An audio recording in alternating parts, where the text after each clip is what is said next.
upang matugunan ang mga kinakaharap na pagsubok ng mga guro at mag-aaral sa gitna ng kasalukuyang pandemya. Nagsanib tulong sina Congressman Charlie Cojuangco ng unang distrito ng Tarlac, DEPED Region 3 Regional Director Dr. May B. Eclar at Tarlac Schools Division Superintendent Dr. Ronaldo Pozon para sa isang napapanahong proyekto na tinaguriang Project Shine, Aral TarlakHenyo. Ang mga mag-aaral ng Grade 4 at Grade 5, ganon din ang Grades 8 and 9 sa buong probinsya ng Tarlac, kasalukuyang sumasailalim sa radio-based instruction. Katuwang ang himpilang DZTZ 828 kHz AM at RTV Tarlac, Channel 26. Ang Tarlac po nangunguna po ngayon pagdating po sa radio-based instruction. Marami pong humahanga sa atin. I'm very happy this station, itong DCTC, could reach the whole of Region 3. Hindi natin alam, we are contributing. We are creating a very big dent in the history of Philippine education. And I am proud. I am here in Tarlac. This is the noble cause of education in which you and I, without you knowing it, we are bound to do.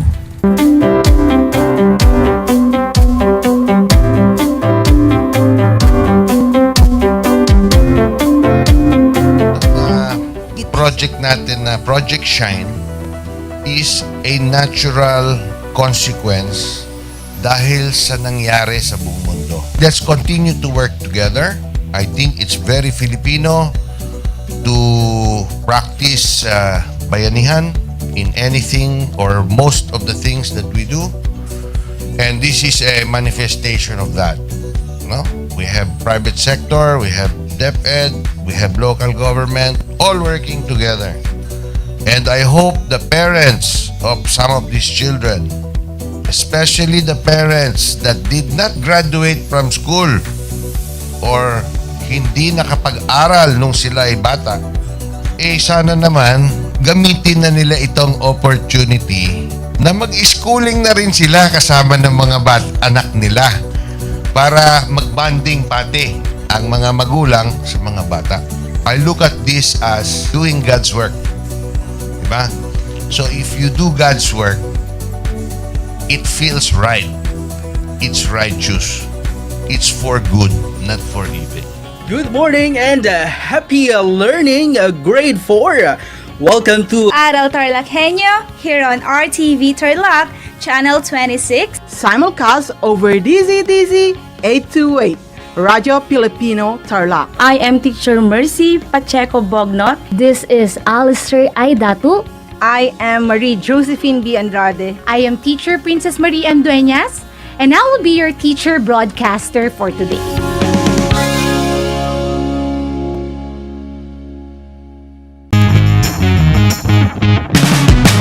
I'm back. This is Sir Z, your teacher broadcaster. Magandang araw mga kapantas.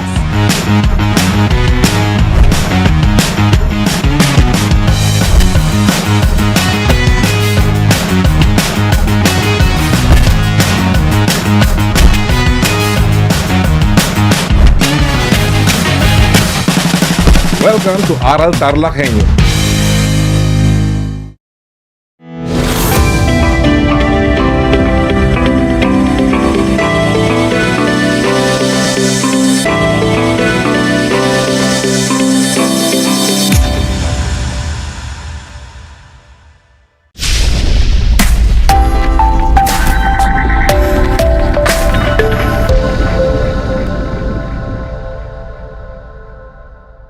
Welcome sa ating Project Shine, Aral TarlakHenyo ng SDO Tarlac Province na kasalukuyang napapanood dito sa RTV Tarlac, Channel 26, Converge Cable, Channel 100, FB live streaming at sa bayang napapakinggan sa 828 DZTZ Radyo Pilipino Tarlac.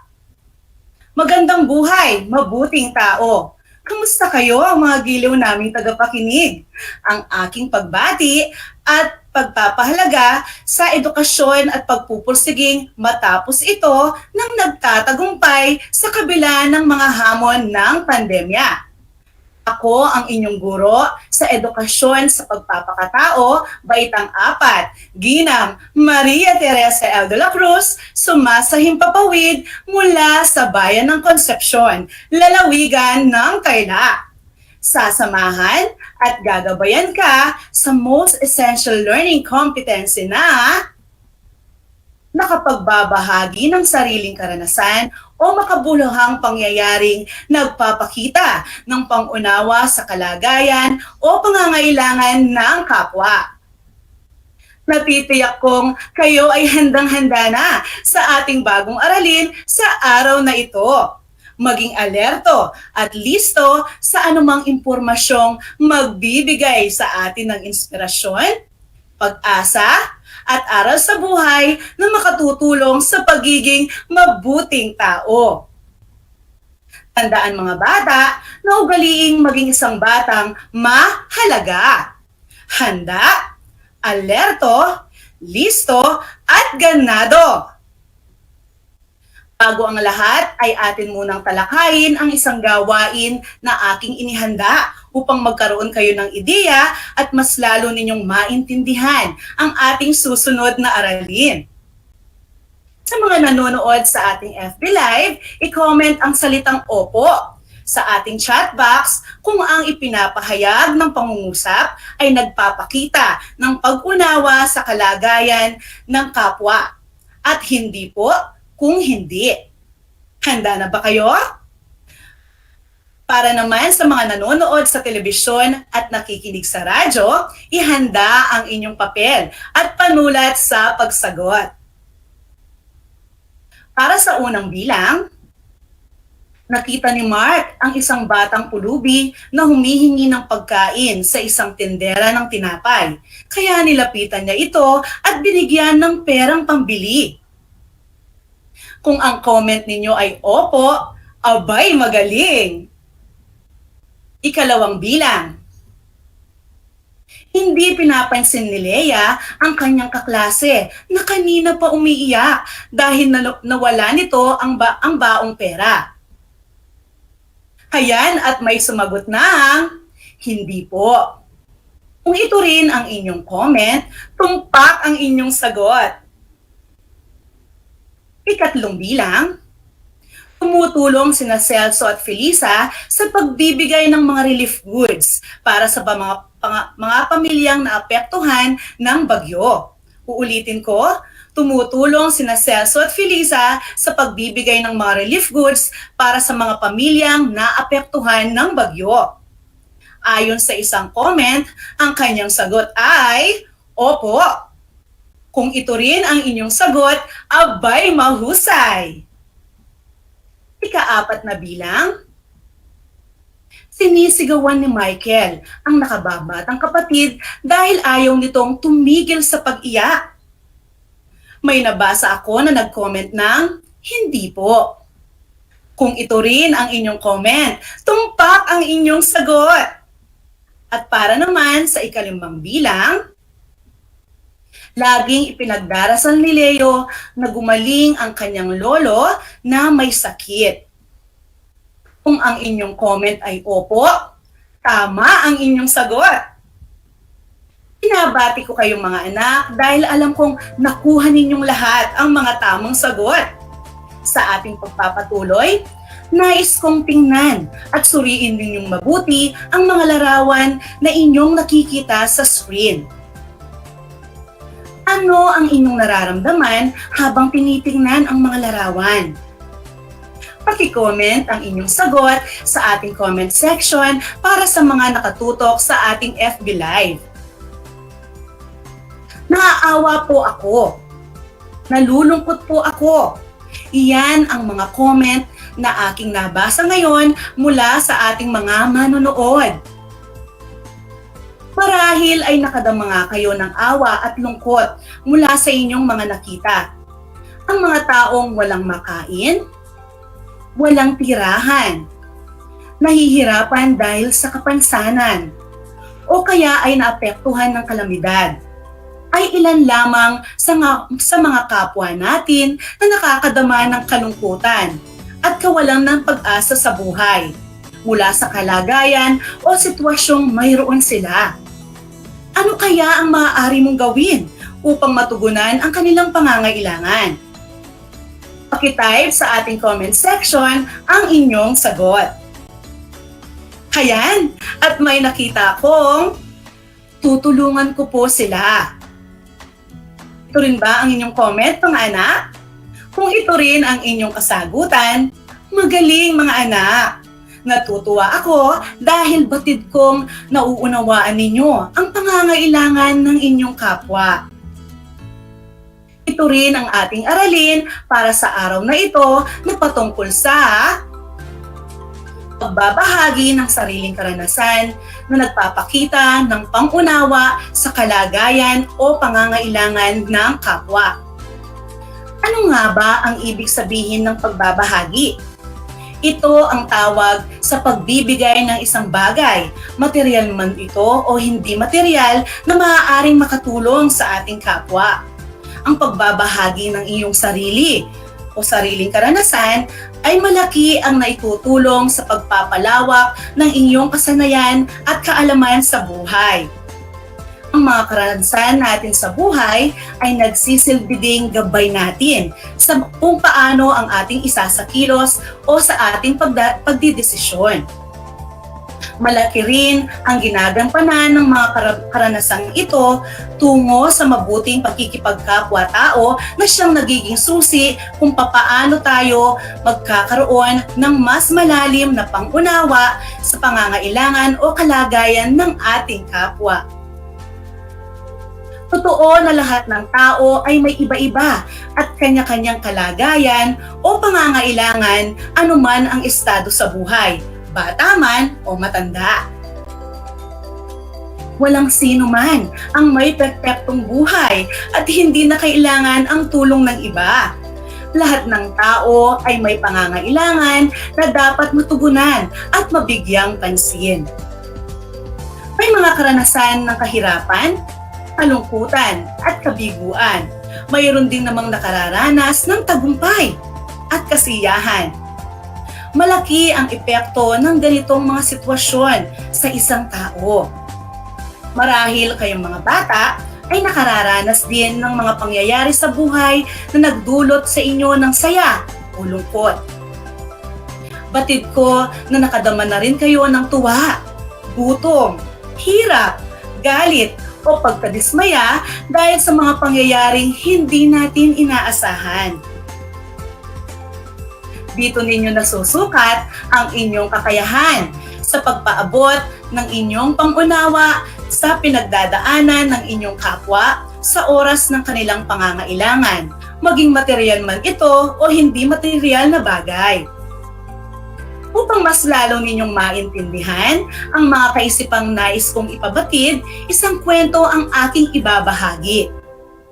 Ito ay mula sa inyong ikalawang module sa edukasyon sa pagpapakatao, ikalawang markahan, pahinang 3 hanggang 5. At ito ang kwentong Simpatya ko, ipaparamdam at ibibigay sa iyo mula sa panulat ni Agnes D. Nocos.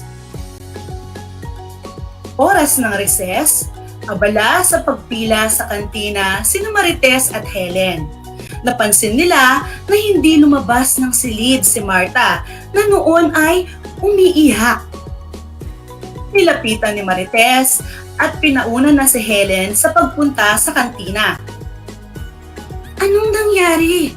Bakit ka umiiyak? Tanong ni Marites. Matagal bago nagsalita si Marta na nooy nagdadalawang isip pa kung sasabihin niya dito ang dahilan ng kanyang pag-iyak o hindi. Namatay kasi ang lola ko kagabi. Sobrang lungkot ko lang kasi hindi ko akalain na sa ganoong paraan siya mamamatay. Atake sa puso ang kinamatay niya. Hindi ako sanay na wala siya. Siya ang nag-aalaga sa akin. Nagtitimpla ng gatas ko bago matulog. At siya rin ang nagtuturo sa akin sa aking pag-aaral. Ramdam ni Marites ang lungkot na nararamdaman ni Marta. Noon talaga, hindi natin hawak ang panahon, ni hindi natin alam kung kailan tayo mamamatay. Marahil, kinuha na ng Diyos ang lola mo dahil ayaw niya itong mahirapan ka. Tama na yan, halika na, pumunta na tayo sa kantina. Sa pagkakataong iyon ay gumaan ang pakiramdam ni Marta at tumayo na ito para sumama kay Marites papuntang kantina. Salamat Marites, kahit papaano ay may napagkwentuhan ako ng aking nararamdamang labis na pagkalungkot sa pagkamatay ng lola ko. Walang anuman Marta, basta tandaan mo kapag may problema ka, huwag kang magdadalawang isip na magkwento sa akin. Lagi mong tatandaan na naririto lang ako para sa iyo. Sabay na tayong umuwi mamaya ha. Hintayin mo ako. Sige, hihintayin kita Marites. At doon na nagtatapos ang ating kwento. Nauunawaan niyo ba ito mga anak? Para malaman ko kung ito nga ay nauunawaan ninyo, ang ating kwento ay may kalakip ng mga katanungan para sa inyo. Mangyari lamang na pag-type ang letra ng inyong sagot sa ating comment section. Para namang sa mga nanonood sa telebisyon at nakikinig sa radyo, ihanda ang inyong mga papel at panulat. Handa na ba kayo mga anak?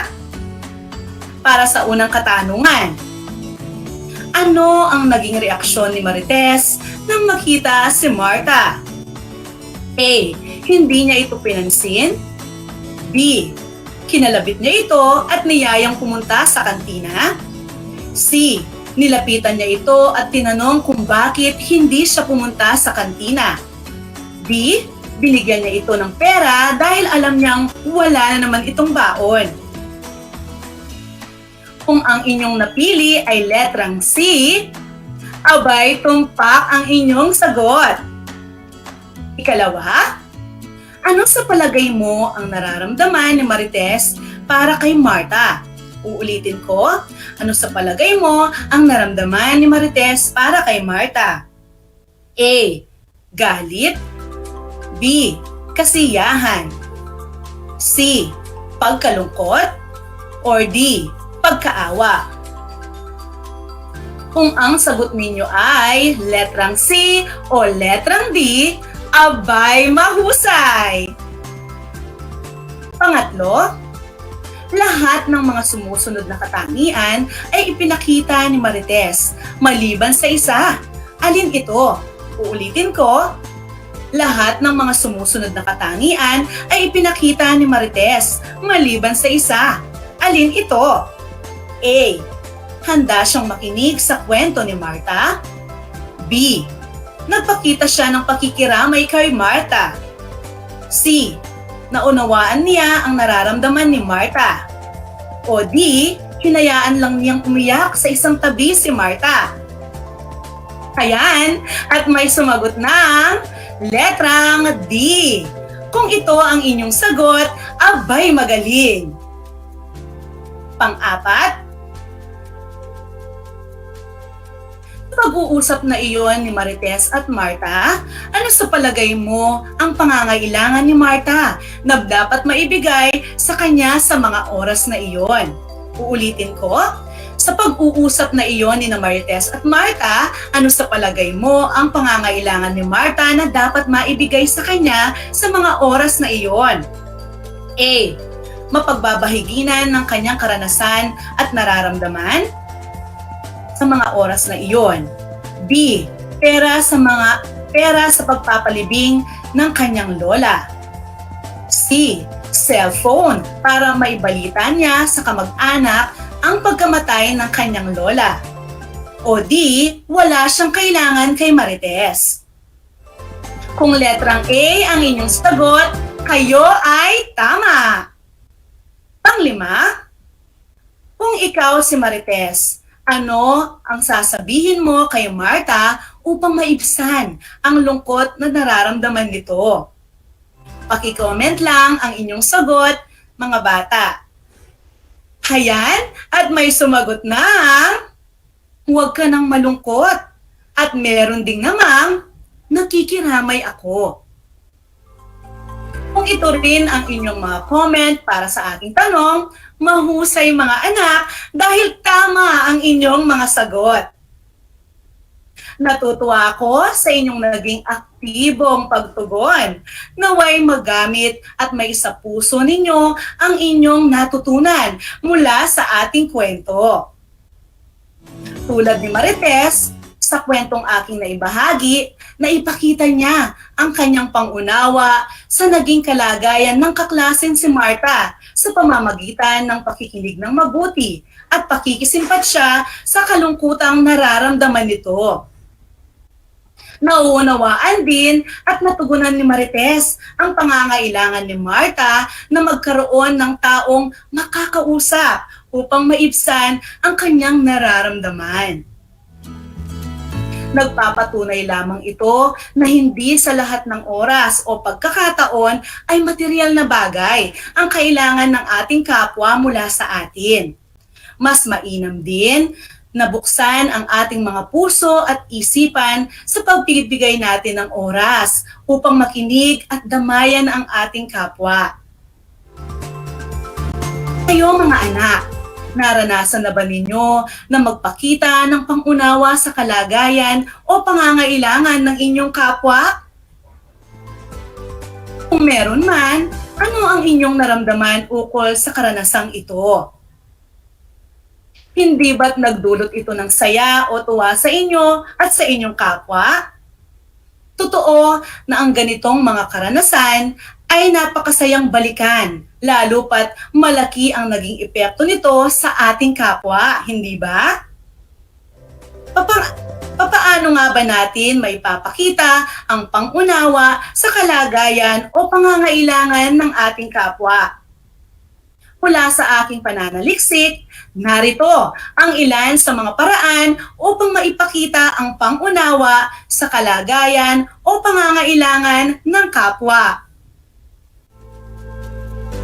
Una, pagtulong ng bukal sa kalooban at walang hinihintay na kapalit. Ang pagtulong sa kapwa ay isa marahil sa pinakapangunahing paraan na nagpapakita hindi lamang ng pangunawa sa kalagayan ng kapwa, kundi pati na rin ng ating pagmamahal. Pangalawa, pagiging bukas palad. Ayon sa website na brainly.ph, ang pagiging bukas palad ay ang pagkakaroon ng positibong damdamin sa pagbabahagi, pagbibigay at pagtulong sa isang tao. Maituturing din itong isa sa pinakamabuting paraan, lalo na ngayon sa panahon ng pandemya. Pangatlo, pagiging sensitibo sa nararamdaman ng kapwa. Ang pagiging sensitibo sa anumang nararamdaman ng ibang tao ay nagpapakita ng simpatsya at pagmamahal din sa kapwa. Tandaan ninyo mga anak na isang bahagi ng pakikipagkapwa ang pagiging sensitibo sa kanilang kalagayan at pangangailangan. Mahalagang tingnan hindi lamang ang kilos, kundi pati na rin ang sanhi o dahilan nito.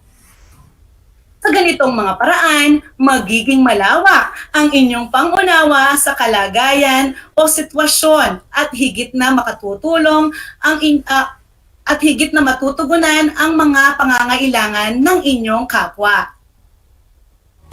Tunay na napakahalagang maibahagi natin ang ating pansariling karanasan na nagpapakita ng pangunawa sa kalagayan o pangangailangan ng kapwa. Kaya naman, narito ang mga mahalagang konsepto mula sa ating aralin sa araw na ito na tiyak kong kapupulutan ninyo ng aral at makakatulong sa inyo. Una, naipapakita natin ang pangunawa sa kalagayan ng kapwa sa pamamagitan ng pakikinig at pakikipag-usap dito ng mabuti. Pangalawa, kailangan kailangan din nating buksan ang ating puso at isipan upang magkaroon tayo ng mas malalim na pangunawa ukol sa kalagayan o pangangailangan ng kapwa. Pangatlo, ang pagtulong sa kapwa ng walang hinihintay na kapalit, pagiging bukas palad, at pagiging sensitibo sa anumang nararamdaman ng iba ay ilan lamang sa mga paraan na nagpapakita ng pangunawa sa kalagayan o pangangailangan ng kapwa. Pang-apat, ang pagbabahagi ng sariling karanasan na nagpapakita ng pag-unawa sa kalagayan o pangangailangan ng kapwa ay nakatutulong din upang mas lalo nating mapabuti ang ating pakikipagkapwa-tao. Isang talakayan na naman ang malapit ng matapos. Ako ay masayang-masaya sa ipinapakita ninyong aktibong pagkikabahagi sa ating aralin ngayong araw. Higit sa lahat sa inyong pagmamahal sa edukasyon. Ipagpatuloy ang kagandahang asal na ito, mga anak, hakbang tungo sa katuparan ng inyong mga pangarap para sa hinaharap. Sa puntong ito, panahon na upang alamin kung kayo ay may natutunan mula sa ating aralin sa pamamagitan ng munting pagsusulit. Sa lahat ng nanonood sa ating FB Live, gamitin ang FB chat box or comment section para sa inyong mga kasagutan. Ihanda naman ang panulat at sagutang papel para sa lahat ng mga nanonood sa telebisyon at nakikinig sa radyo. Ano to? Isulat o itype ang tama kung ang sitwasyon sa bawat bilang ay nagpapahayag ng pag-unawa sa kalagayan o pangangailangan ng kapwa, at mali naman kung hindi. Una, naawa si Elsa sa kalagayan ng pamilya ng kanyang kaibigan na lubhang naapektuhan ng mangyaring sunog sa kanilang lugar. Kung ang inyong sagot o pagtugon ay tama, tumpak ang inyong sagot. Pangalawa, kinausap ng mabuti ni Aling Tina ang kanyang anak na si Lisa kung bakit ito laging malungkot at nagmumukmok sa loob ng kwarto. Kung ang sagot ninyo ay tama, mahusay mga anak. Pangatlo, tinawanan lang ni na Jason at Rico ang kanilang kalaro na si Anton na umiiyak dahil ito ay nadapa. Hayan, at may nabasa akong comment na mali. Kung ito rin ang inyong sagot, magaling mga anak. Pang-apat, iniiwasan ni Mang Ambo ang mga batang pulubi na nanlilimos sa daan para hindi siya kulitin ng mga ito. Mali po, iyan ang comment ng isa sa ating mga nanonood. Kung ito rin ang inyong sagot, abay mahusay. Panglima, tumutulong sa pagbuo ng community pantry ang pamilya Santos sa kanilang lugar para sa mga nangangailangan. Hayan, at may nag-comment ng tama. Kung ito rin ang inyong comment, natutuwa ako dahil tama ang inyong sagot. Binabati ko kayong lahat, mga anak, sapagkat natitiyak kong nakuha ninyong lahat ang mga tamang sagot sa ating pagsusulit. Mula sa akin, tanggapin ninyo ang mga salitang magaling at mahusay, mabuting tao. Mga bata, ako ay naghanda ng mga gawain at refleksyon sa inyong learning activity sheets. Inaasahan ko na ito ay inyong sasagutan ng buong sigasig sa abot ng inyong makakaya. Sakali man na kailanganin ninyo ang patnubay ng inyong kapamilya at guro, huwag kayong mag-atubiling sila ay tawagan upang kayo ay magabayan ng tama. Panalangin ko na anumang konsepto, higit lalo ang mga aral sa buhay ay inyong natutunan sa araw na ito ay inyong maisasabuhay sa araw-araw. Muli, ako ang inyong guro sa edukasyon sa pagpapakatao, baitang 4, Ginang Maria Teresa L. de la Cruz, sumasahing papawid mula sa bayan ng Concepcion, lalawigan ng Tarlac. nagpapaalala na piliing maging mabuting tao sa lahat ng panahon at pagkakataon. Hanggang sa muli!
Alam niyo ba na ang Pilipinas ay mayroong 7,641 islands? Mula sa bilang na 7,107 islands, nadagdagan ito ng 534 na isla noong 2017. Tanging 2,000 lamang sa mga islang ito ang natitirhan. Alam niyo na! Yan ang mga isla sa Pilipinas. Kumusta mga giliw kong tagapakinig?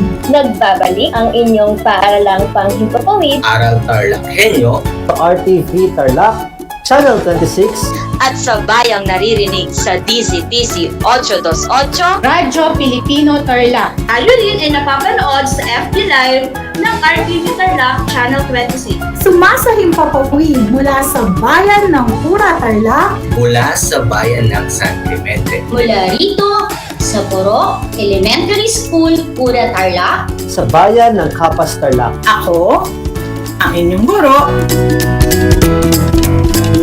na maghahatid sa inyo ng makabuluhang pagtalakay sa ating aralin.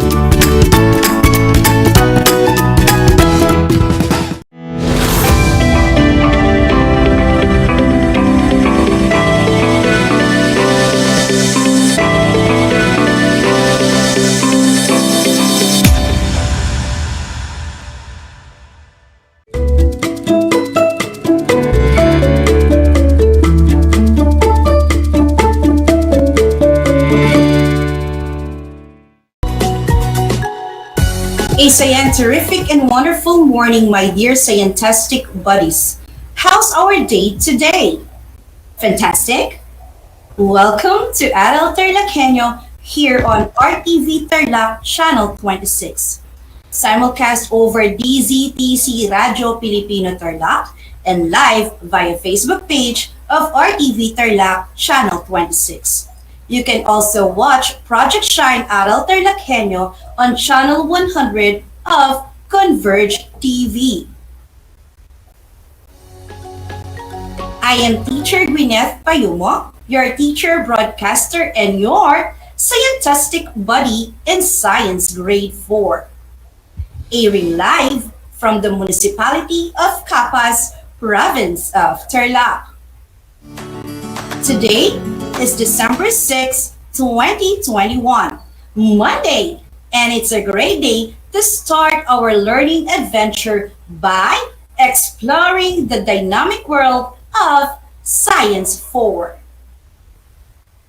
The world of exploration, discovery, invention, and technology. So, before we start our learning adventure, make sure that you are on a comfortable place away from any noise while listening and watching this broadcast. At this point, I want you to gear yourself with your PPS, your paper, pen, and self-learning module. The title of the module that we will be using for today is Science 4, Quarter 2, Module 4, Specialized Structures of Plants. Do you have it now? Great! If you have any questions or clarifications on our episode, feel free to send your message at 0912-195-2037.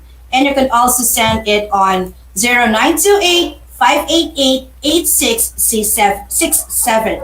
And for those who are watching us on our Facebook Live, you may type in your messages or comments in the comment section. Today, we will be discussing about the specialized structure of terrestrial and aquatic plants.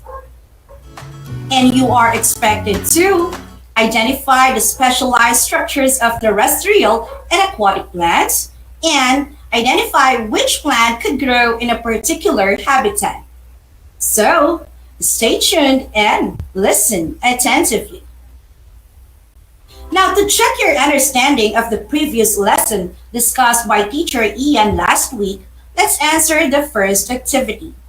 Reminder, for those who are watching via Facebook Live, you may type your answers in the comment box. Let me read first the direction. Read and answer each question. Write the letter of the correct answer on your paper. Are you ready? Let's begin. For item number 1, what do you call the structure or behavior that helps an organism survive in its environment? Letter A, adaptation. Letter B, camouflage. Letter C, mimicry. And letter D, population. Again, for your choices are A, adaptation, B, camouflage, C, mimicry, and D, population. What is the answer? If your answer is letter A, adaptation, that's a good start. This time, let's have question number 2. What protects fishes from diseases and from other animals that live in water? A, gills, B, fins, C, scales, and D, tail. Again, the choices are A, gills, B, fins, C, scales, and D, tail. The answer is letter C, scales. Did you get the right answer? Good job! For the third number, shrimps and lobsters are covered with outside skeleton or exoskeleton. What covers other animals like clams and mussels? A, skin, B, scales, C, shells, and D, thorns. Again, for your choices, you have A, skin, B, scales, C, shells, and D, thorns. What's your answer? Okay, wonderful. Letter C, shells, is the correct answer. We proceed to question number 4. Why is the animal's body covered with scales, shells, and the like? A, for decoration, B, for protection, C for reproduction, and D for movement.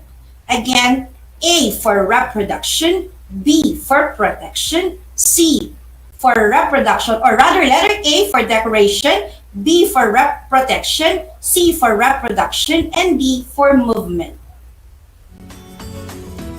What do you think is the right answer? If your answer is letter B for protection, that's incredible. Next question, number 5. Animals have body parts like legs for walking. What part is needed for animals to fly? A. Tail, B. Wings, C. Legs, and D. Antenna. Again, A. Tail, B. Wings, C. Legs, and D. Antenna. So what's the answer? Superb! It's letter B, wings. Great job, my dear scientastic buddies. How's your score? Did you get a perfect score? Sensational! I am so proud of you for accomplishing this activity. That only shows you understand the lesson in the last episode. And for those who didn't, that's perfectly fine, because you can watch the previous episode to learn more and to fully understand the topic discussed by Teacher Ian. As what I've said a while ago, our science adventure will focus on Science 4, Quarter 2, Module 4, entitled Specialized Structures of Plants. Are you ready? Hop in and let the adventure begin. To start with, my dear scientistic buddies, let's play a game. I know all of you are excited and ready to take up the challenge. Am I correct? The title of our game is Name It to Win It. Try to arrange the jumbled letters to name the following plants. Write the answers on your paper. For those who are watching via Facebook Live, you can type your answer in the comment box. And for those listening to radio, please listen attentively as I read each jumbled letters for you to form the word correctly. I am giving you 3 seconds to write or type your answer. Are you ready? Here we go! Let's proceed to our first picture. For number 1, the jumbled letters are A, C, C, S, T, U. Again, the letters are A, C, C, S, T, U. Name it to win it. Your timer starts now. Time's up. What's your answer? Yes, it is cactus. Very good. Let's move on to the second picture. The jumbled letters are O, T, L, S, U. I repeat, O, T, L, S, U. Name it to win it. Your 3-second timer starts now. Time's up. What's the name of this plant? Great job! It's a lotus plant. And for the last picture, the following letters are S, O, R, E. I repeat, S, O, R, E. Name it to win it. Your 3-second timer starts now. Time's up. Did you arrange the word properly? So, what's your answer? Amazing! Yes, it is a rose. Did you name all 3 pictures? I'm pretty sure you did, and I think you enjoyed and had fun in our game. Good job, kids! Plants are all around us. Plants, like animals, also live on land like in our gardens, mountains, forests, deserts, and other landforms. Some are in water like swamps, lakes, streams, rivers, seas, and other bodies of water. Others grow on logs, trunks, and trees, and rocks. Plants play a vital role in all living things. They give food to all terrestrial organisms, including us humans. Plants maintain the balance in the ecosystem. They produce oxygen and absorb carbon dioxide during photosynthesis. They live in different habitats and have specialized structures that help them adapt and survive to their changing environment. Terrestrial plants are plants that can grow on land or need to be on dry land to survive. They are terrestrial plants that are small, while others are big.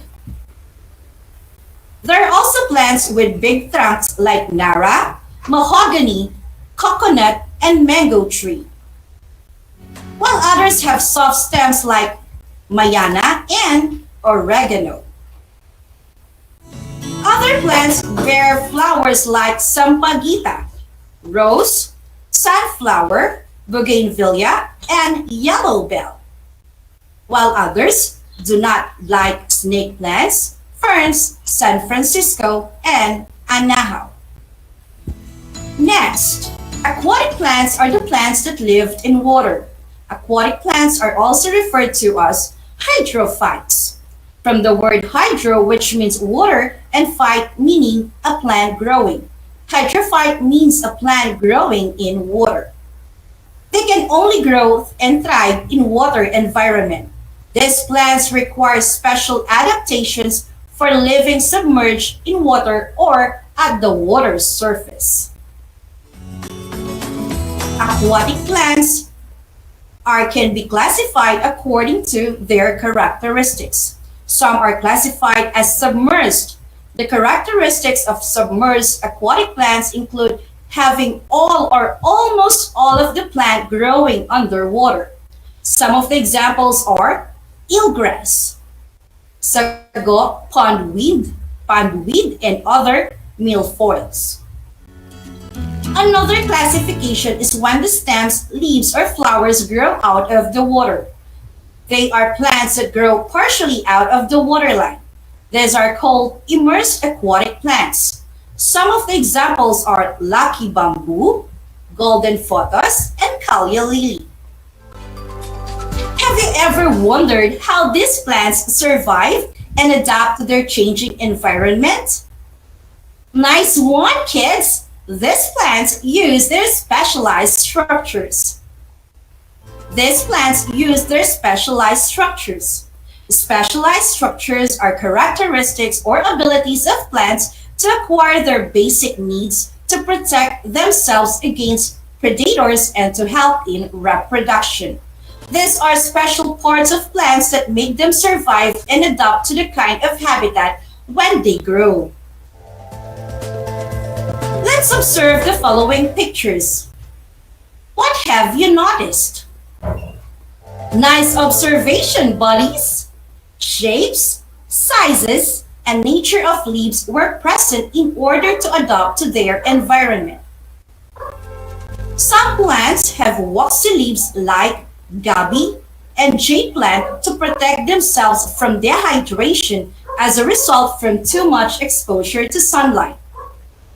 Big, broad leaves of bananas and other plants to efficiently trap more energy. Some have sharp, spiny, and thorny leaves that help them to protect against predators. Other terrestrial plants also have strong, smelly leaves like citrus plants.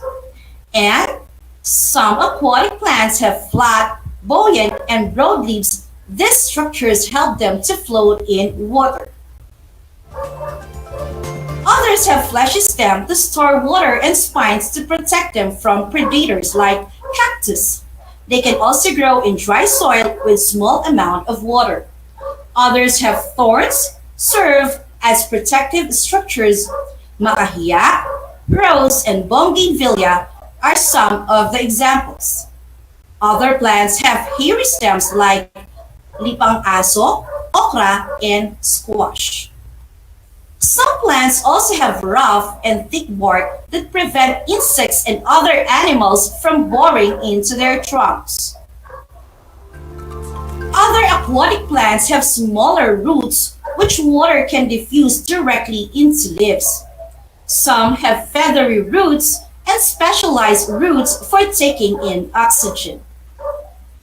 There are also long roots of plants that help them to reach the soil underwater. Water hyacinth is the best example. Others have unpleasant odor of fruits that protects these plants from being eaten by predators, and flowers that attracts insects to pollinate.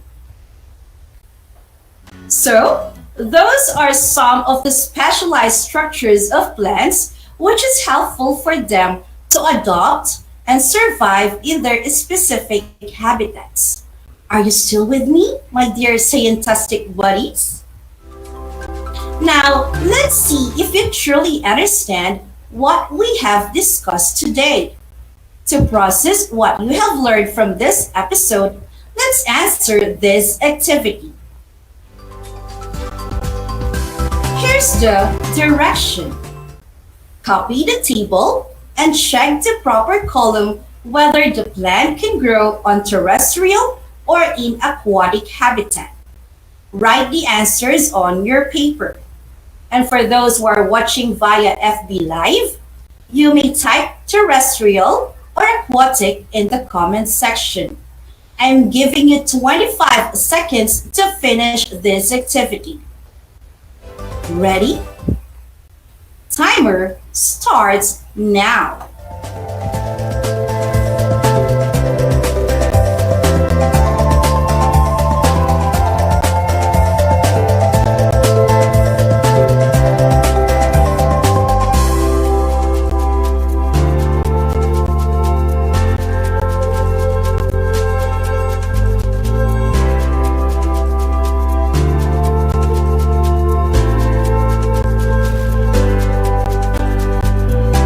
Time's up! It's time to check your answers, my dear scientific buddies. Ready? Wonderful. Number 1, cactus. Cactus is growing on terrestrial habitat. Second item, water hyacinth is on aquatic plant. Let's proceed to the third item. Lotus can grow in water or in aquatic habitat. Let's continue, kids, for number 4. Citrus plant is considered as terrestrial plants. For the last item, pineapple is a plant that grows on land. So, how's your score this time? Did you get a perfect score? That's incredible. If not, I know you can do better next time. Now, my dear scientific buddies, let's have a quick recap on what we have discussed today. Terrestrial plants are plants that grow on land. On the other hand, aquatic plants are plants that live in water. Remember also the specialized structures that we can see on the leaves, stems, roots, flowers, and fruits of some plants. These are vital for these plants to grow, adopt, and survive for their changing environment. This time, let's see if you truly understood the lesson we tackled today. It's assessment time, my dear scientific buddies. In this activity, we're going to choose the letter of the correct answer. Write your answers on your paper, or you may type it in the comment section if you are watching us live on Facebook. Ready? For item number 1, what specialized structure is common to rose and bougainvillea? A. Both have stinging hairs? B. Both have sticky leaves? C. Both have thorny stems? D. Both have fibrous fruits. Again, for number 1, what specialized structure is common to rose and bougainvillea? A. Both have stinging hairs. B. Both have sticky leaves. C. Both have thorny stems. And D. Both have fibrous fruits.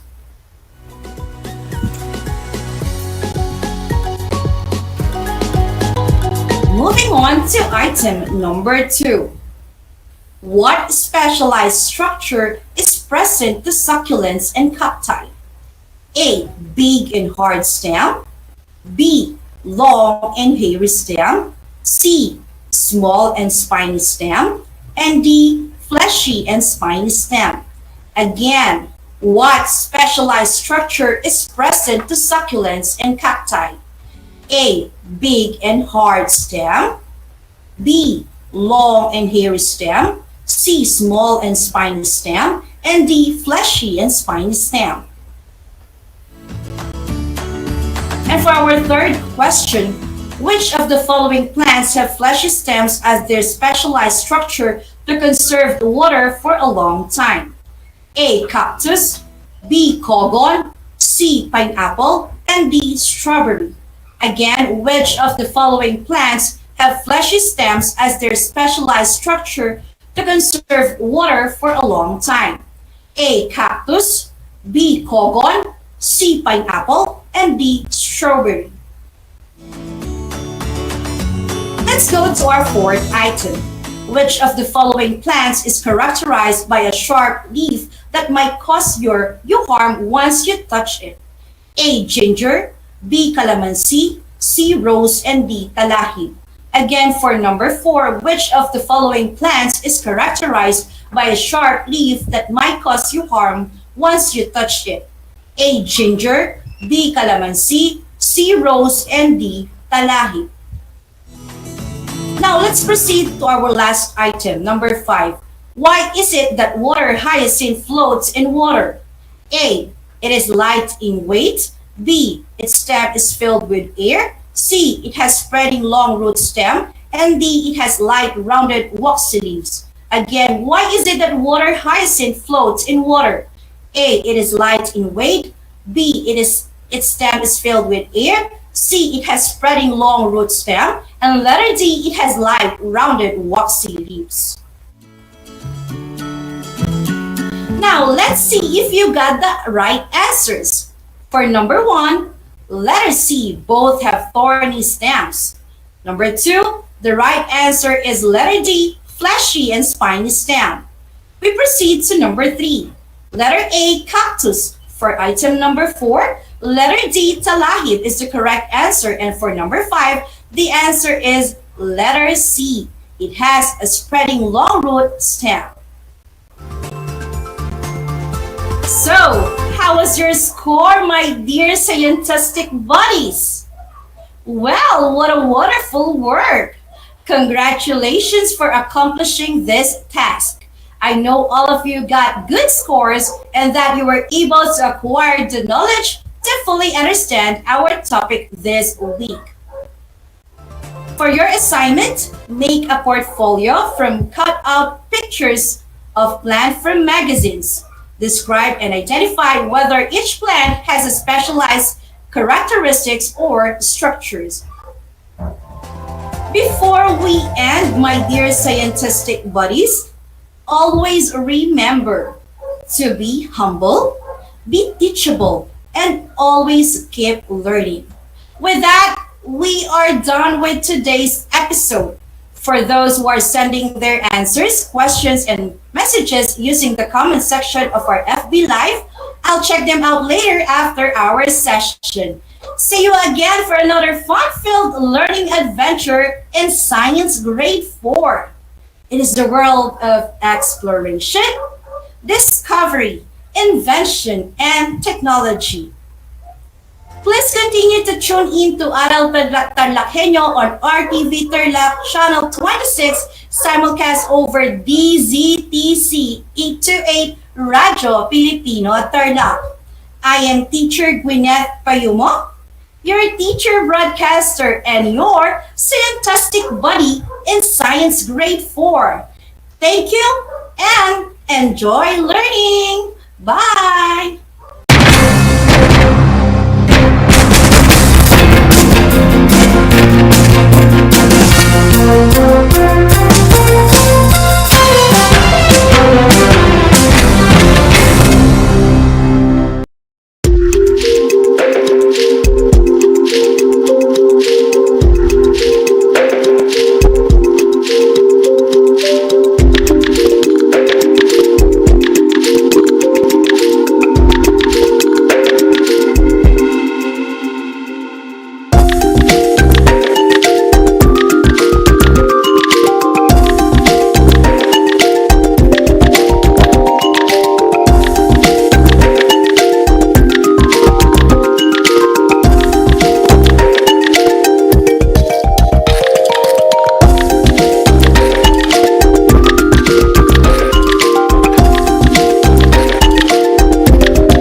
Alam niyo ba na ang jeep ay ang pinakasikat na uri ng transportasyon sa Pilipinas?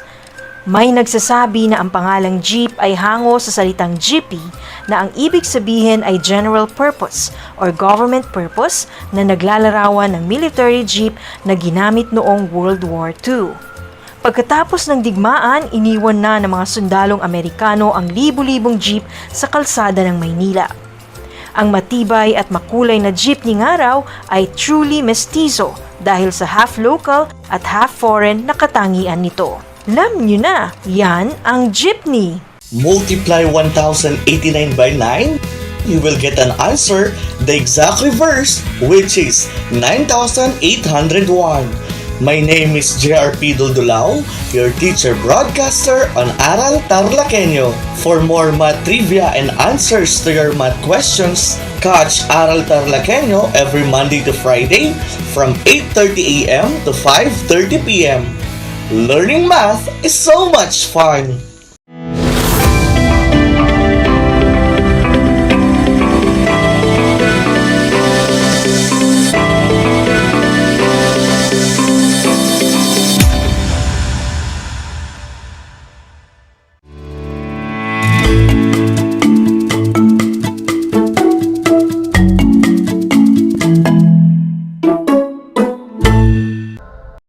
And good morning, my dear grade 4 learners.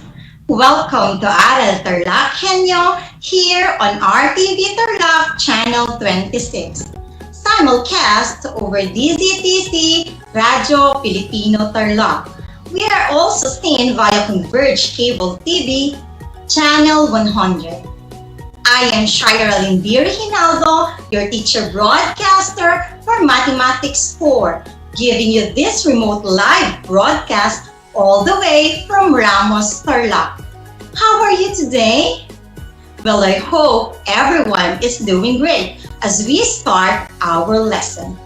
After all, it's a wonderful day and a beautiful life to start anew, full of learning with excitement.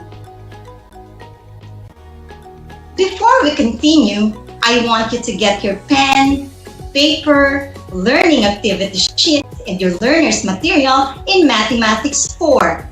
I will give you 5 seconds to do it. Hurry up! Your time starts now.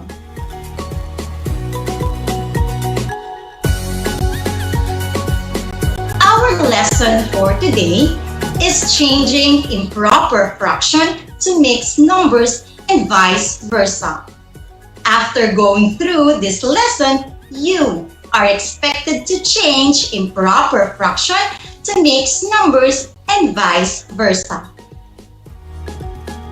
Let's begin by defining what is fraction. Fraction is a part of a whole. It represents one or more equal part of a whole object. For example, we have a whole pizza. If we divide it into 4 equal parts, we can express it in fraction as 4/4 or 1 whole. But if we ate 1 part of the pizza, we can express the remaining pizza as 3/4. Where the number above the line, which is 3, is our numerator, it indicates the number of equal parts considered. And the line is what we call fraction bar or division bar. And the number below the fraction bar, which is 4, represents the denominator. It indicates the total number of equal parts the whole is divided into. Take a look. Take note that the fraction is also a part of a set. Take a look at this example. We have 5 balloons in this set. 3 of the balloons is red and 2 is yellow. Here, we say 3/5 of the balloons are red. Notice that the numerator 3 is smaller than the denominator 5. This fraction is what we call proper fraction. Proper fraction is a fraction whose numerator is less than its denominator. Its value is less than 1. Now, what if we have 5/4?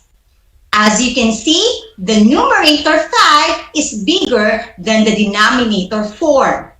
It is what we call improper fraction, whose numerator is greater than 1 or equal to its denominator. Its value is greater than 1 or equal to 1. We can visualize the improper fraction using figures. As you can see, we have 2 circles. 5 parts of the circle is shaded, and each figure is equally divided into 4 parts. That's why the improper fraction is 5/4. We can also express it into this form. Looking into the first figure, all the parts were shaded. Therefore, we can express it as 1 whole. The second figure is 1/4. Was shaded, we can express it as 1/4. We can say 5/4 is the same as 1 and 1/4. 1 and 1/4 is what we call mixed number. Mixed number is a fraction made up of a whole number and a proper fraction. Moving on, let us have illustrative example number 1. Mother baked cassava cakes for her visitors. She asked Angel to slice the cakes into 8. When Angel ate 1 slice, she noticed that she made 23/8 cakes. What did Mother bake for her visitors? Good job! Mother baked cassava cake. How many slices of cakes did Mother request Angel to prepare? Very good. Mother asked Angel to slice the cakes into 8. How many 8s did Angel make out of the cassava cake? Amazing! Angel made 23 8s. How many whole cakes and slices will be served to the visitors? 8, 2, and 7 8s. How did we get the answer? This time, let us know how to change improper fraction to mixed number. For solution number 1, take a look in the figures. We have 3 cakes. 2 cakes have 8 slices, and the other cake have 7 slices. We can say that the first 2 cakes were 8 8s, and the last cake is 7 8s. So, 8 8s is equal to 1 whole. 1 whole plus 1 whole is equal to 2 and 7 8s. Next, we have solution number 2, wherein there are figures that represents the numbers of shaded parts of a whole. Again, there are 8 shaded parts as part of a whole. So 8 8s is a whole, 1 whole. 1 whole plus 1 whole is equal to 2 and 7 8s. The same as our answer on the first solution. How about on the third solution? Take note that the fraction line is also called division line. Therefore, in the third solution, we change improper to mixed number using division. 23 divided by 8. So 23 divided by 8 is equal to 2. Then, 2 times 8 is 16. 23 minus 16 equals 7. The quotient 2 will be the whole number. The remainder 7 will be the numerator. Then, copy the divisor 8 as the denominator. Therefore, 23 8 is equal to 2 and 7 8. 23 8 is an improper fraction, and 2 and 7 8 is a mixed number. Remember, grade 4 learners, to change improper fraction to mixed number, divide the numerator by the denominator. The quotient will be the whole number. The remainder will be the numerator. And if any, copy the given denominator. For the illustrative example number 2, Aling Nena bought 2 and 3/4 kilograms of beef. How many fourths of a kilogram of beef does she have? For the first solution, we can visualize 2 and 3/4 like this. 2 wholes as 4/4 plus 4/4, then 3/4. If we are going to add the numerators 4 plus 4 plus 3, it's 11. Then copy the denominator 4. So 2 and 3/4 is equal to 11/4. For the next solution, we have there 2 and 3/4. The denominator 4 is multiplied by the whole number 2 plus the numerator 3. Then just copy the denominator 4. 4 times 2 equals 8, plus 3 is 11. Then copy 4. So the mixed number 2 and 3/4 is equal to 11/4. Remember that to change mixed number to improper fraction, multiply the denominator by the whole number, then add the numerator to the product. Write the sum over the given denominator. Alright, now that you already know how to change improper fraction to mixed number and vice versa, I think this time you are ready to answer our activity. Please open our activity sheet and let's try to answer the following activities. For those who are watching in our Facebook Live, you can write your answer in the chat box as fast as you can. Here is the direction. Change the following improper fractions into mixed numbers. I will give you 15 seconds to each item. Let's begin. First item, 13 thirds. Again, it's 13 thirds. Your time starts now.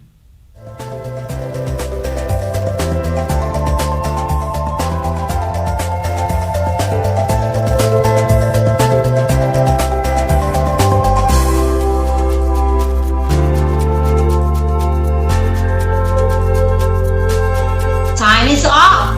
Let us now check if your answer is correct. 13 divided by 3 is 4. 4 times 3 is 12.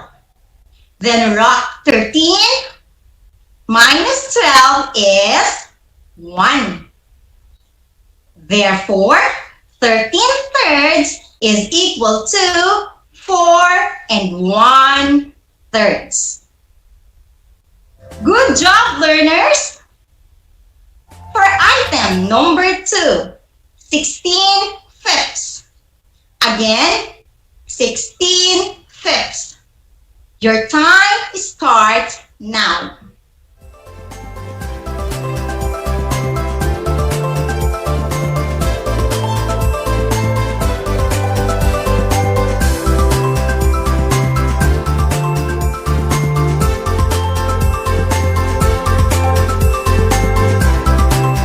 Time is up.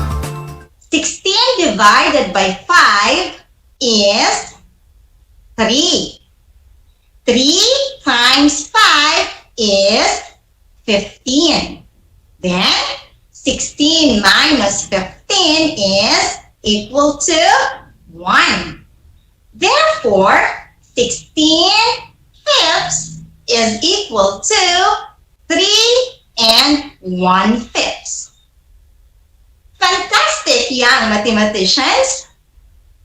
Now, for the third item, 23 sevenths. Again, it's 23 sevenths. Your 15 seconds starts now.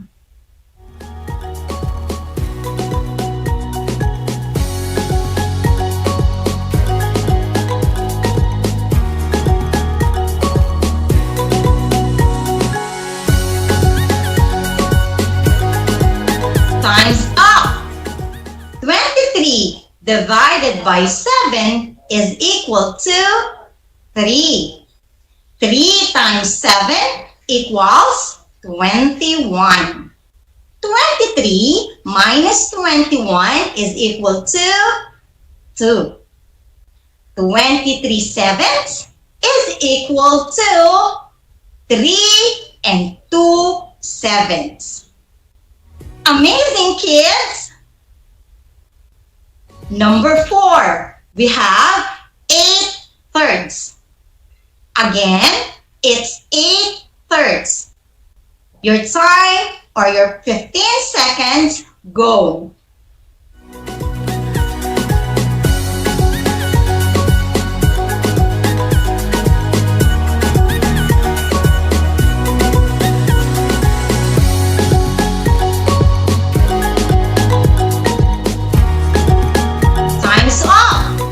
So 8 divided by 3 is 2.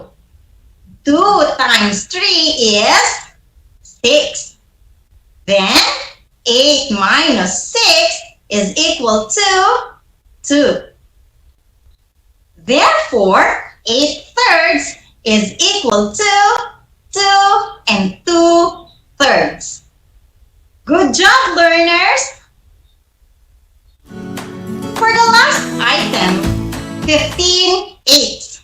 Again, it's 15/8.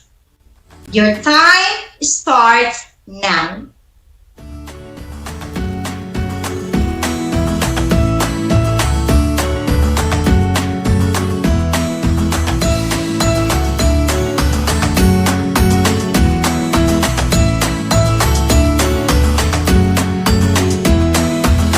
Time's up.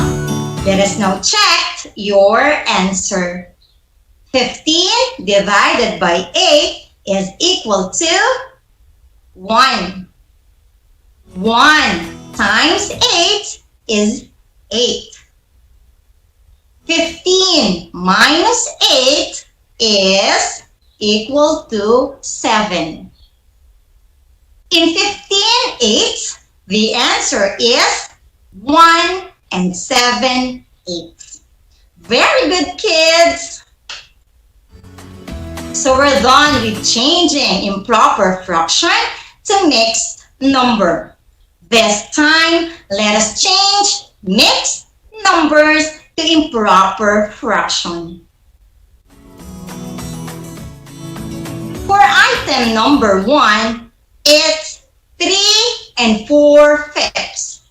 Again, it's 3 and 4/5. Your 15 seconds starts now.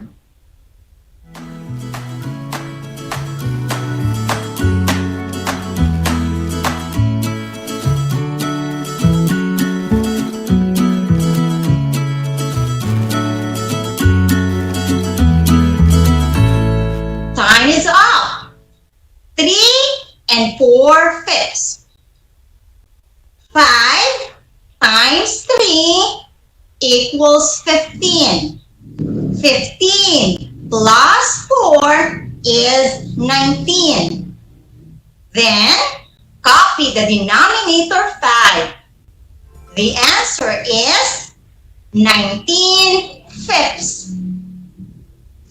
Again, it's 19/5. Good job, kids!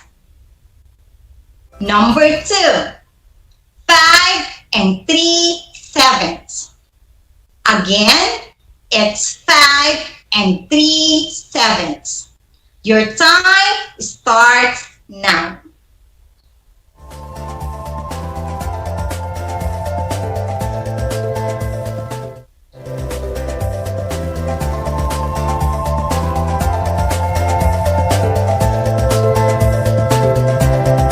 Time is up.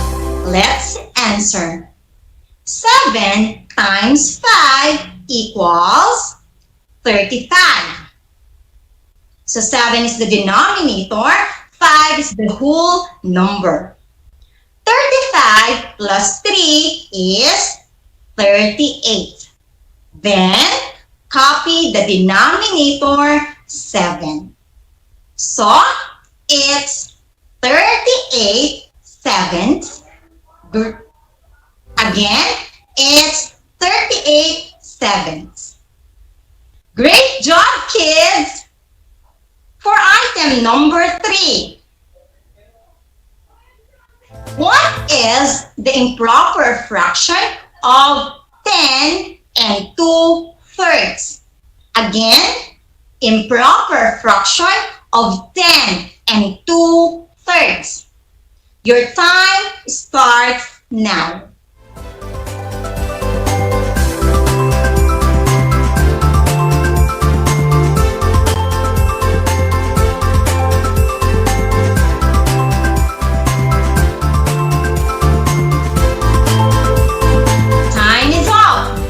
Alright, kids, let us see if you are all correct. 3 times 10 is 30. Again, the denominator 3 is multiplied by the whole number 10. So that is equal to 30. 30 plus 2, the 2 is the numerator. It is equal to 32. Then copy the denominator 3. So the improper fraction of 10 and 2/3 is equal to 32 thirds.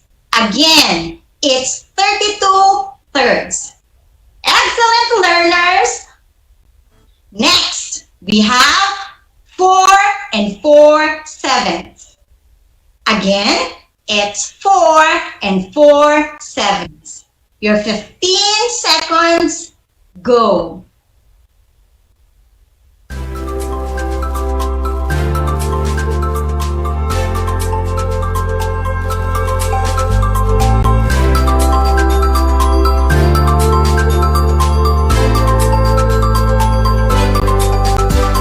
Let us now solve. 7 times 4 is 28. 28 plus 4 is 32. Write 32 as the numerator, then copy the denominator 7. So the answer is 32 sevenths. Amazing, learners! For the last item, 7 and 2/9. What is the improper fraction of 7 and 2/9? Your time starts now.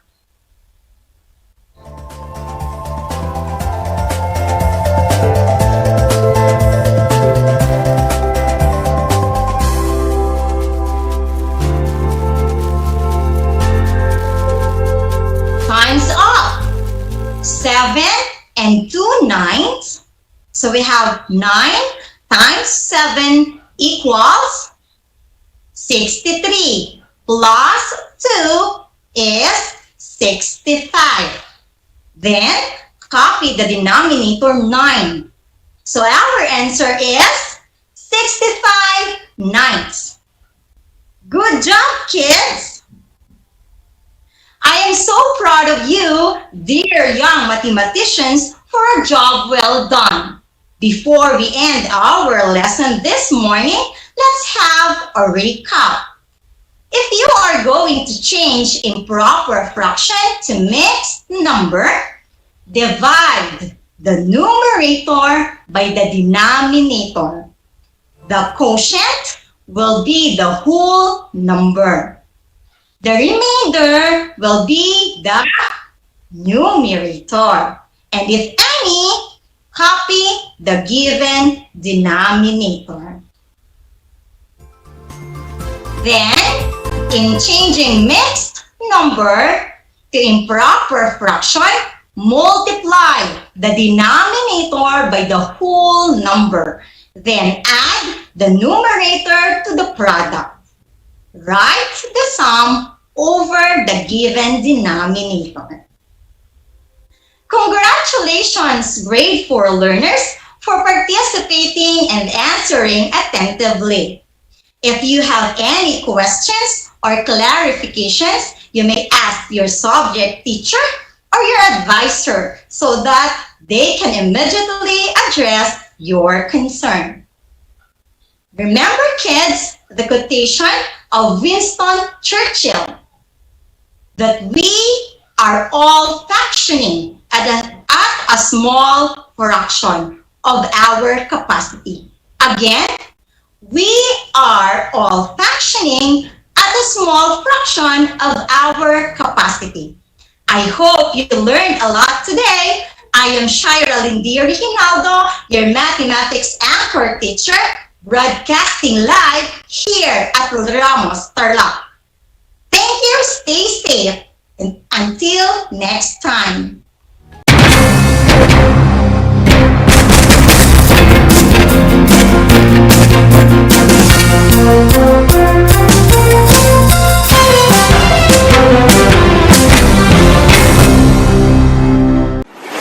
Kabahagi mo Radyo Pilipino. Impormasyon impormasyong may kalidad, serbisyong may halaga, saan mang bahagi ng Pilipinas. On air. Saan mang bahagi ng mundo. Online. Anumang uri ng pamumuhay. Kasama, katuwang, kapinoy, kabahagi mo. Radyo Pilipino. Radyo Pilipino.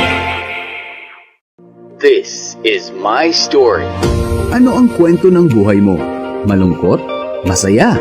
May kababalaghan? O puno ng aksyon? Ang bawat kwento ng kapwa nating Pilipino ay mahalaga. This is my story. Sama-sama nating ibahagi ito upang magbigay aral at inspirasyon sa ating lahat. This is my story. This is my story. Hosted by Mitch Desunia. Tuwing Sabado, alas 3 hanggang alas 4 ng hapon. Mapapakinggan dito sa Radyo Pilipino at mapapanood sa RTV Tarlac Channel 26. This is my story. Gutom ka ba sa impormasyon? May namiss ka bang subject at leksyon? Gusto mo bang alalahanin ang nakaraan o dagdagan ang iyong kaalaman?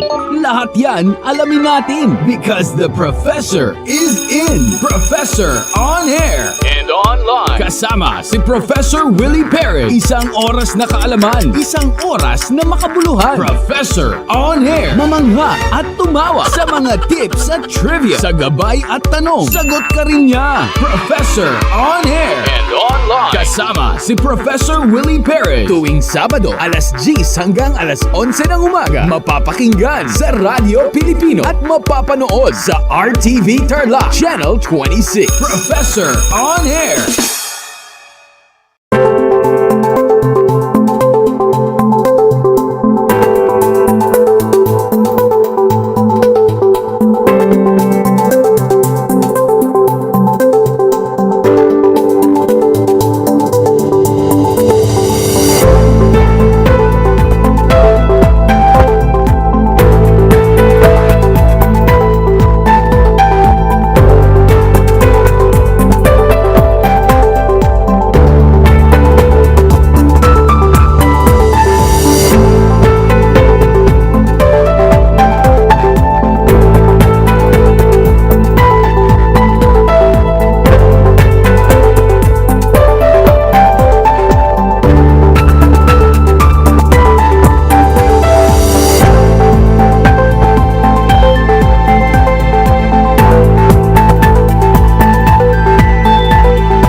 Ang Tagalog ay ang wika ng mga taga Quezon, Batangas, Bulacan at ng iba pang katutubong nagsasalita nito. Ang Filipino ay ang pambansang wika batay sa tinadhana ng 1987 Constitution.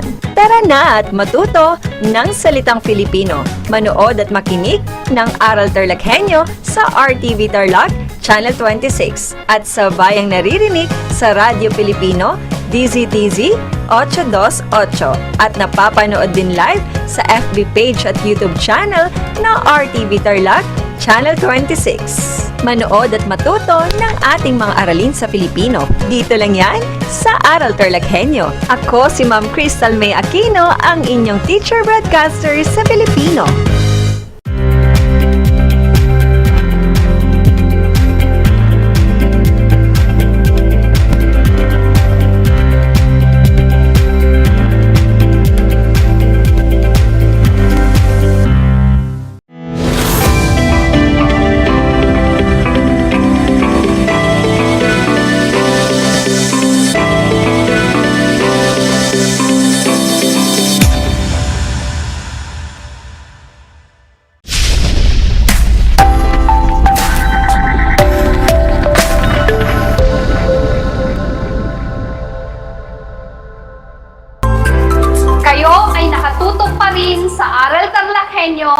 Dito sa RTV Tarlac Channel 26 at sa bayang napapakinggan sa DZTC 828 Radyo Pilipino Tarlac. Magandang araw sa mga ginigiliw kong mag-aaral ng ika-4 na baitang.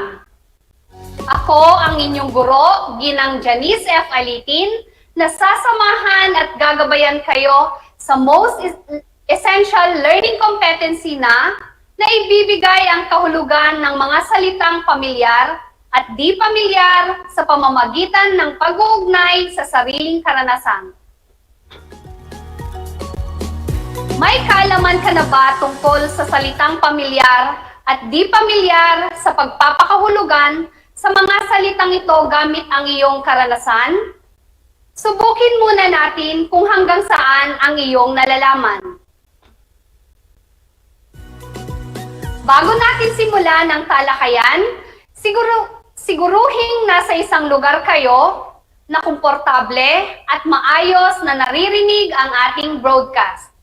Mga bata, ihanda na ninyo ang inyong learning materials sa Filipino, papel at lapis o ballpen.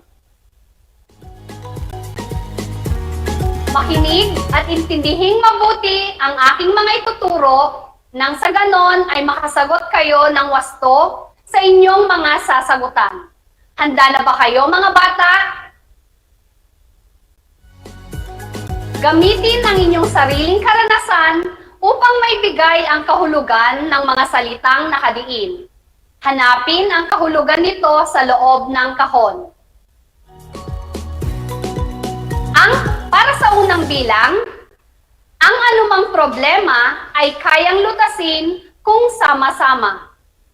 Ambisyon, kasama, pareho, solusyonan, tumatag. Uulitin ko, ang anumang problema ay kayang lutasin kung sama-sama. Ambisyon, kasama, pareho, solusyonan, tumatag. Bibigyan ko kayo ng 3 segundo para ibigay ang tamang sagot. Ang inyong oras ay tapos na. Kung ang sagot ninyo ay solusyonan, tama mga bata, ang kahulugan ng salitang lutasin ay solusyonan. Para sa ikalawang bilang, ang aking pagsisikap ay nagmumula sa pangarap kung magandang bukas para sa aking sarili at para sa aking pamilya. Ambisyon, kasama, pareho, solusyonan, tumatag. Ulitin ko mga bata, ang aking pagsisikap ay nagmumula sa pangarap kung magandang bukas para sa aking sarili at para sa aking pamilya. Mayroon kayong 3 segundo para ibigay ang tamang sagot. Ang inyong oras ay tapos na. Ano ang inyong sagot mga bata? Ambisyon, tama. Ang kahulugan ng salitang pangarap ay ambisyon. Para sa ikatlong bilang, maaaring hindi tugma ang aking opinyon sa pananaw ng inyong pamilya o kaibigan. Ambisyon, kasama, pareho, solusyonan, tumatag. Uulitin ko, maaaring hindi tugma ang aking opinyon sa pananaw ng iyong pamilya o kaibigan. Bibigyan ko kayo ng 3 segundo para ibigay ang tamang sagot. Ang inyong oras ay tapos na. Kung ang sagot ninyo ay pareho, tama mga bata, ang kahulugan ng salitang tugma ay pareho. Nagagalak ako mga bata at nakuha ninyo ang mga tamang sagot. Magaling! Maaari na tayong magpatuloy sa ating leksyon. Sa pagkakataong ito, tingnan natin kung naintindihan ninyo ang inyong nakaraang aralin. Huhulaan ninyo ang mga tinutukoy na mga bagay na ginagawa at ginagamit ninyo. Handa na ba kayo mga bata? Para sa unang tanong, ginagamit mo ito sa pagsulat. Ano ito? Kung ang sagot ninyo ay lapis, Tama mga bata, mahusay. Para sa ikalawang tanong, ginagawa mo ito upang maging malinis at hindi masira ang iyong ngipin. Ano ito? Ang tamang sagot ay magsepilyo. Tama mga bata. Para sa ikatlong tanong, ginagawa mo ito pagkagising at bago matulog bilang pasasalamat sa Diyos. Ano ito? Ano ang inyong sagot mga bata? Magdasal. Tama. Nagagalak ako at nakuha ninyo ang mga tamang sagot. Pamilyar na salita ang lahat ng inyong ibinigay na sagot, hindi ba? Kung gayon, sa araling ito ay gagamitin natin ang inyong dating kaalaman at karanasan sa pagbibigay kahulugan ng mga pamilyar at di pamilyar na salita. Tara na mga bata! Basahin natin ang usapan ng dalawang magkaibigan. Ako ay nagtanim ng puno sa aming likod bahay. Ako naman ay lumahok sa proyektong sagipin ng kalikasan upang mapanatiling maganda ang ating paligid. Sagutin natin ang bawat tanong. Para sa unang tanong, tungkol saan ang kanilang usapan? Tama mga bata, tungkol sa pagtatanim upang mapaganda ang ating kalikasan. Para sa ikalawang tanong, paano ka makatutulong sa inang kalikasan upang mapanatili ang kanyang kagandahan? Panatilihing malinis ang kapaligiran. Tama mga bata. Para sa ikatlong katanungan, sa usapan may mga pamilyar at di pamilyar na salita na ginamit. Ano-ano ang mga ito?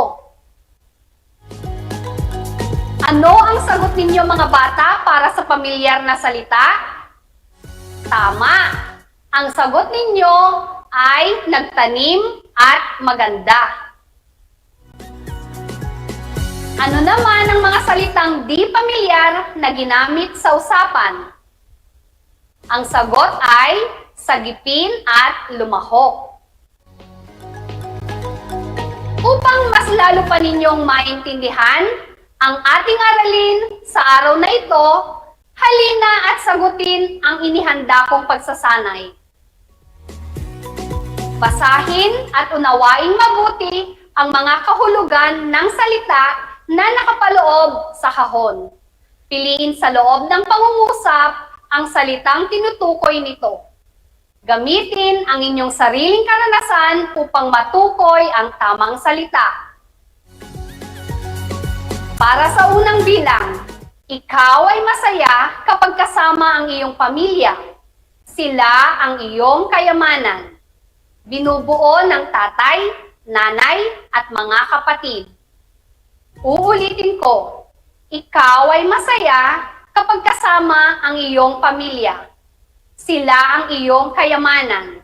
Binubuo ng tatay, nanay, at mga kapatid. Bibigyan ko kayo ng 3 segundo upang ibigay ang tamang sagot. Ano ang tinutukoy ng mga salitang nasa loob ng kahon? Pamilya. Tama mga bata. Para sa ikalawang bilang, tapos na ang bakasyon, kaya naghahanda ka na pati mga kamag-aral mo para sa pasukan. Panahong papunta na sa paaralan ang mga mag-aaral. Uulitin ko, tapos na ang bakasyon, kaya naghahanda ka na pati mga kamag-aaral mo para sa pasukan. Panahong pagpunta sa paaralan ang mga mag-aaral. Mayroon kayong 3 segundo upang ibigay ang tamang sagot. Ano ang tinutukoy ng mga salitang nasa loob ng kahon? Ang tamang sagot ay pasukan. Magaling mga bata! Para sa ikatlong bilang, tayo ay dapat kumain ng almusal. Ito ang mahalagang pinagkukunan natin ng lakas para sa maghapon. Pagkain sa umaga. Uulitin ko, tayo ay dapat kumain ng almusal. Ito ang mahalagang pinagkukunan natin ng lakas para sa maghapon. Pagkain sa umaga. Muli, ay bibigyan ko kayo ng 3 segundo upang ibigay ang tamang sagot. Ano ang tinutukoy ng mga salitang nasa loob ng kahon? Ang tamang sagot ay almusal. Magaling mga bata! Binabati ko kayo mga bata. Nagagalak ako at naintindihan na ninyong mabuti ang ating aralin ngayon. Tandaan mga bata, ang salitang pamilyar ay mga salitang lagi mong naririnig sa araw-araw. Ang salitang di pamilyar ay mga salitang hindi mo laging naririnig sa araw-araw. Ang kahulugan ng pamilyar at di pamilyar na salita ay maaaring maibigay sa tulong ng dating kaalaman o sariling karanasan. Upang lubos na mapalawak ninyo ang pagbibigay kahulugan ng mga salitang pamilyar at di pamilyar sa pamamagitan ng pag-uugnay sa iyong karanasan, isagawa pa ang sumusunod na gawain. Ito ang panuto ng ating pagsasanay. Handa na ba kayo mga bata? Ibigay ang kahulugan ng mga salitang may diin. Sinisilop ng aking magulang ang mga mahahalagang bagay upang sila ay hindi makapag-aksaya.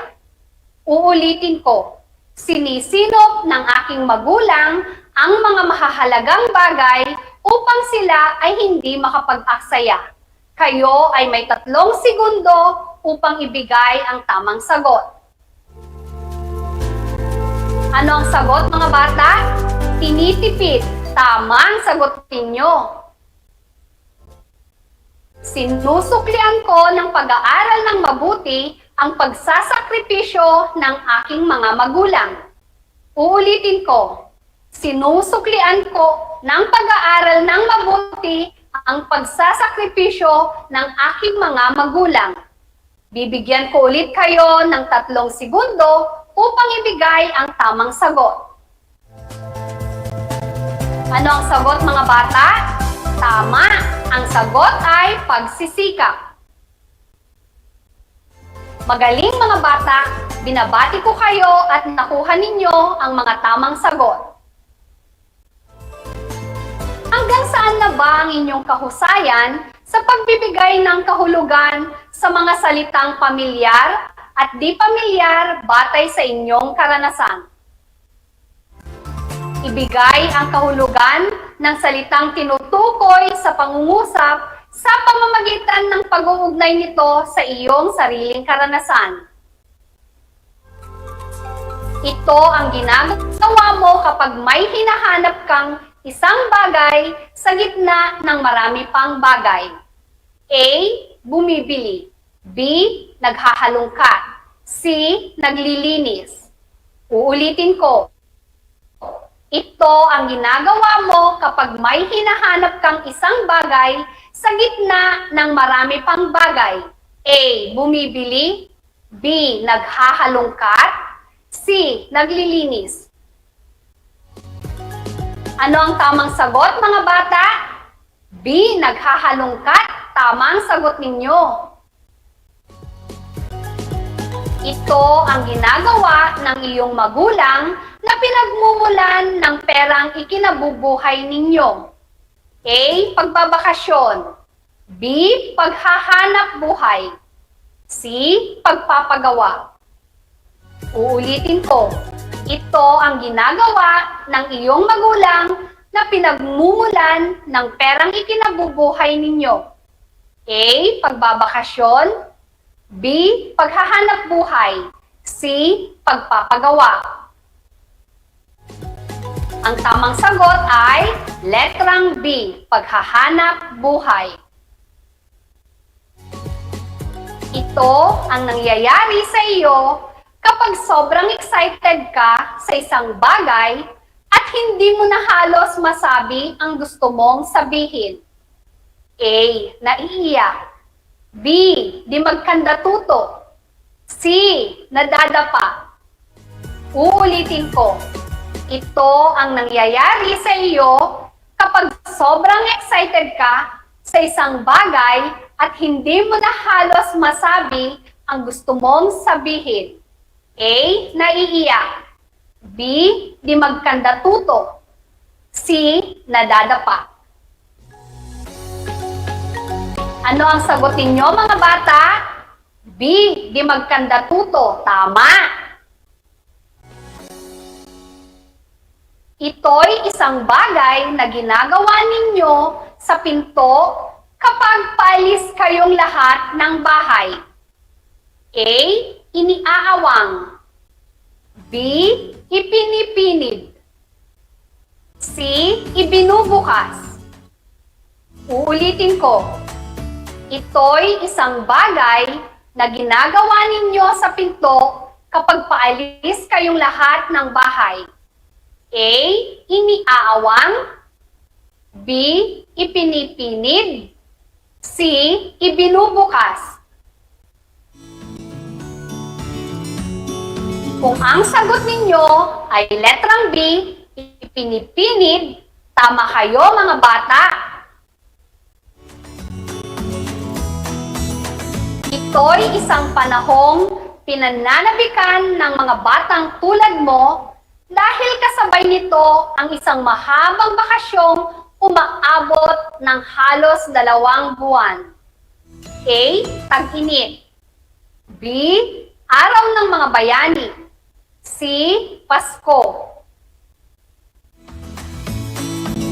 Uulitin ko, ito'y isang panahong pinananabikan ng mga batang tulad mo dahil kasabay nito ang isang mahabang bakasyong umaabot ng halos 2 buwan. A. Tag-init. B. Araw ng mga bayani. C. Pasko. Ano ang sagot ninyo mga bata? A. Tag-init. Tama.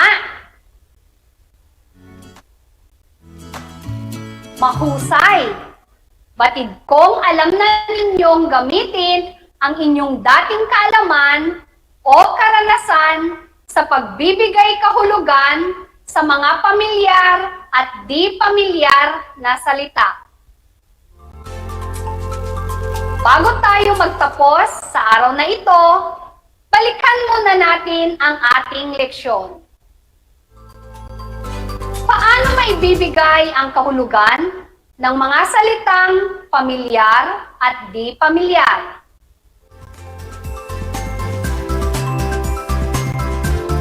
Maibibigay ang kahulugan ng pamilyar at di pamilyar na salita sa tulong ng dating kaalaman o sariling karanasan.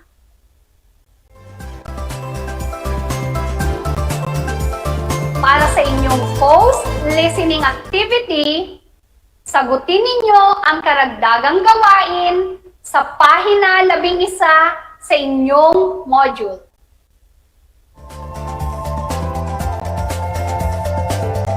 Humingi kayo ng tulong sa inyong mga magulang upang gabayan kayo sa pagsagot sa bawat bilang.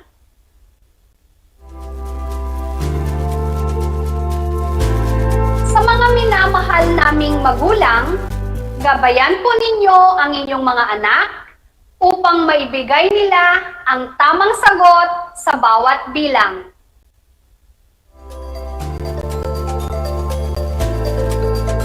Muli po, ako ay nagpapasalamat sa inyong mga tulong at paggabay sa pag-aaral ng inyong mga anak.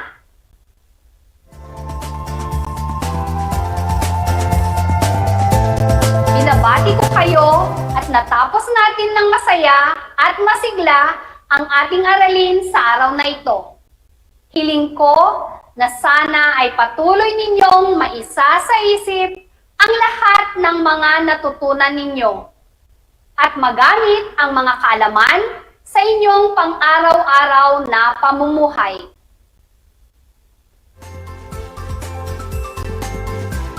Muli, ako ang inyong guro sa Filipino 4, Ginang Janice F. Alitin, na laging nagpapaalala sa inyo na mag-aral ng mabuti hanggang sa muli, gabayan nawa kayo ng ating poong may kapal.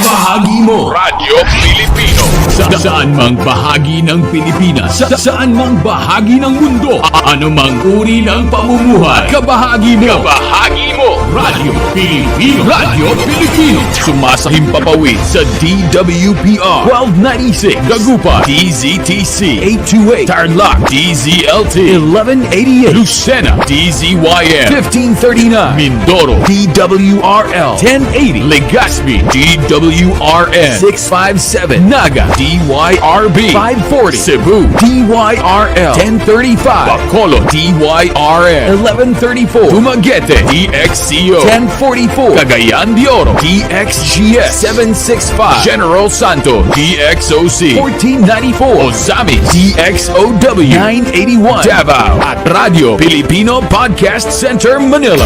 Ito ang kabahagi mo Radyo Pilipino, napapakinggan on air and online sa buong mundo sa pamamagitan ng www.radiopilipino.com.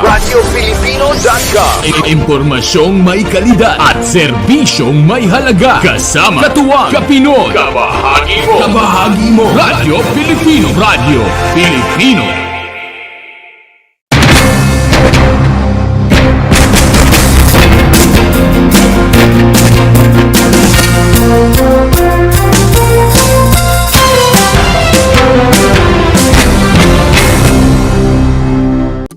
Kumusta mga giliw kong tagapakinig? Nagbabalik ang inyong paaralang panghimpapawid, Aral TarlakHenyo, Sa RTV Tarlac, Channel 26, at sa bayang naririnig sa DZTC 828, Radyo Pilipino Tarlac. Tayo rin ay napapanood sa FB Live ng RTV Tarlac Channel 26. Sumasahim papawid mula sa bayan ng Pura Tarlac, mula sa bayan ng San Clemente. Mula rito, sa Puro Elementary School, Pura Tarlac. sa bayan ng Kapas Tarlac. Ako, ang inyong guro,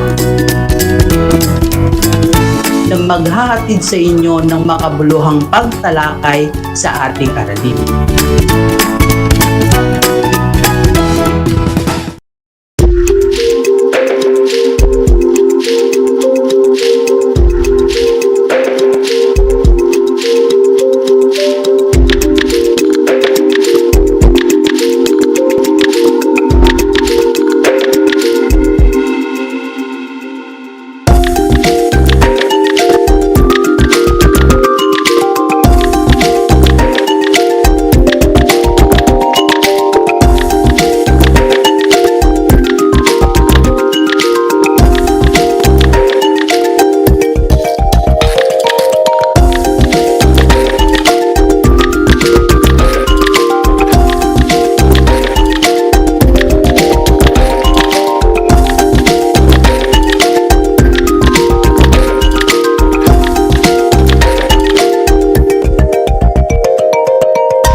Alam niyo ba na ang kinikilalang Guinness Book of World Records holder bilang pinakamaliit na commercially harvested fish ay isang sinarapan?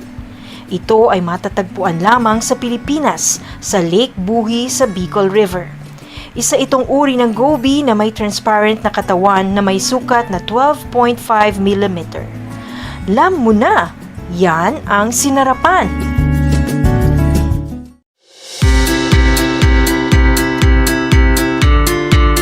Upang matugunan ang mga kinakaharap na pagsubok ng mga guro at mag-aaral sa gitna ng kasalukuyang pandemya, nagsanib tulong sina Congressman Charlie Cojuangco ng unang distrito ng Tarlac, DEPED Region 3 Regional Director Dr. May B. Eclar at Tarlac Schools Division Superintendent Dr. Ronaldo Pozon para sa isang napapanahong proyekto na tinaguriang Project Shine, Aral TarlakHenyo. Ang mga mag-aaral ng Grade 4 at Grade 5, ganon din ang Grades 8 and 9 sa buong probinsya ng Tarlac, kasalukuyang sumasailalim sa radio-based instruction.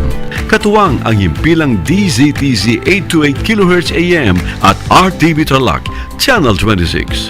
Ang Tarlac po nangunguna po ngayon pagdating po sa radio-based instruction.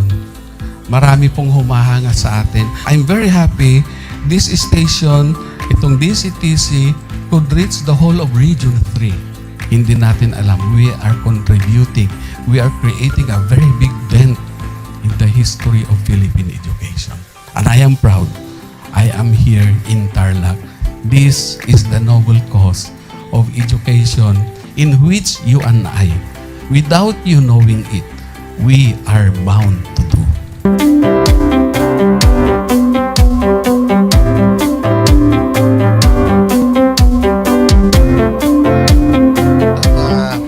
Project natin na Project Shine is a natural consequence dahil sa nangyari sa buong mundo. Let's continue to work together.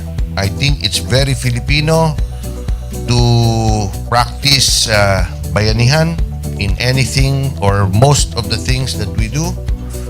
And this is a manifestation of that. No? We have private sector, we have DEPED, we have local government, all working together. And I hope the parents of some of these children, especially the parents that did not graduate from school or hindi nakapag-aral nung sila ay bata, sana naman gamitin na nila itong opportunity na mag-schooling na rin sila kasama ng mga anak nila para mag-bonding pati ang mga magulang sa mga bata. I look at this as doing God's work. Diba? So if you do God's work, it feels right. It's righteous. It's for good, not for evil. Good morning and happy learning, grade 4. Welcome to Aral TarlakHenyo here on RTV Tarlac, Channel 26. Simulcast over DZTZ 828. Radio Filipino Tarlac. I am Teacher Mercy Pacheco Bognot. This is Alistair Aidatu. I am Marie Josephine B. Andrade. I am Teacher Princess Marie M. Dueñas, and I will be your teacher broadcaster for today.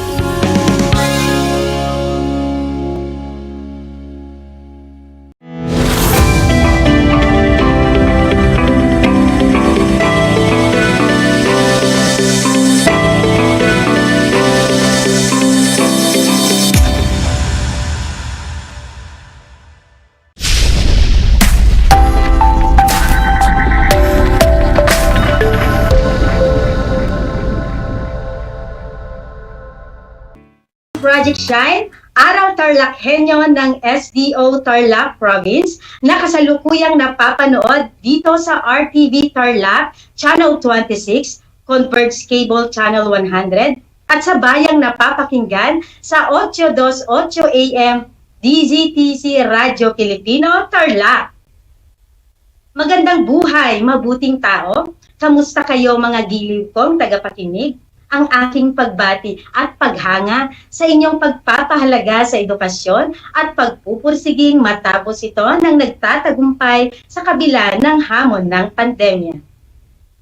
Ako ang inyong guro sa edukasyon, sa pagpapakatao, sa ikalimang baitang, Ginang Luningning Mendoza Galo, sumasahing papawid mula sa bayan ng Victoria, lalawigan ng Tarlac.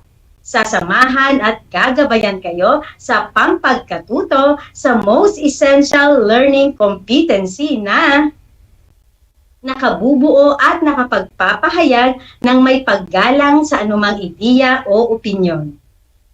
Natitiyak ko na handang-handa na kayo mga bata sa ating bagong aralin ngayong araw na ito.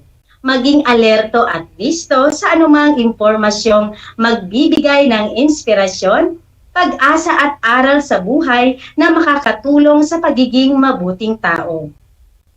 Ngunit bago tayo dumako sa ating bagong aralin, ay nais ko muna kayong subukan kung may natutunan nga kayo sa inyong nakalipas na aralin. Handa ka na ba? Kung handa na, narito ang panuto.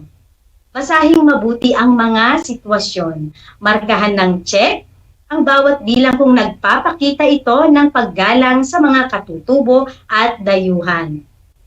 At X naman kung hindi. Para sa unang bilang, si Lito ay may pinsan na dayuhan. Ngunit iniiwasan niya ito dahil ayaw niyang magsalita ng wikang banyaga. Ano ang iyong sagot, anak? Tama ka kung X ang iyong sagot.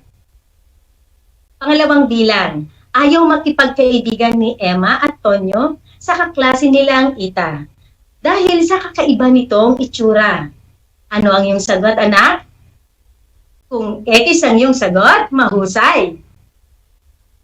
Pangatlong bilang, hindi ko inaalok ng pagkain ang kaklase kong dayuhan dahil baka ayaw niya. Ang tamang sagot dito ay X, tama ka.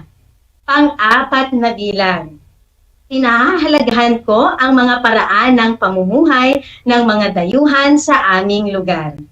Ano ang iyong sagot, anak? Tama ka kung check ang iyong sagot.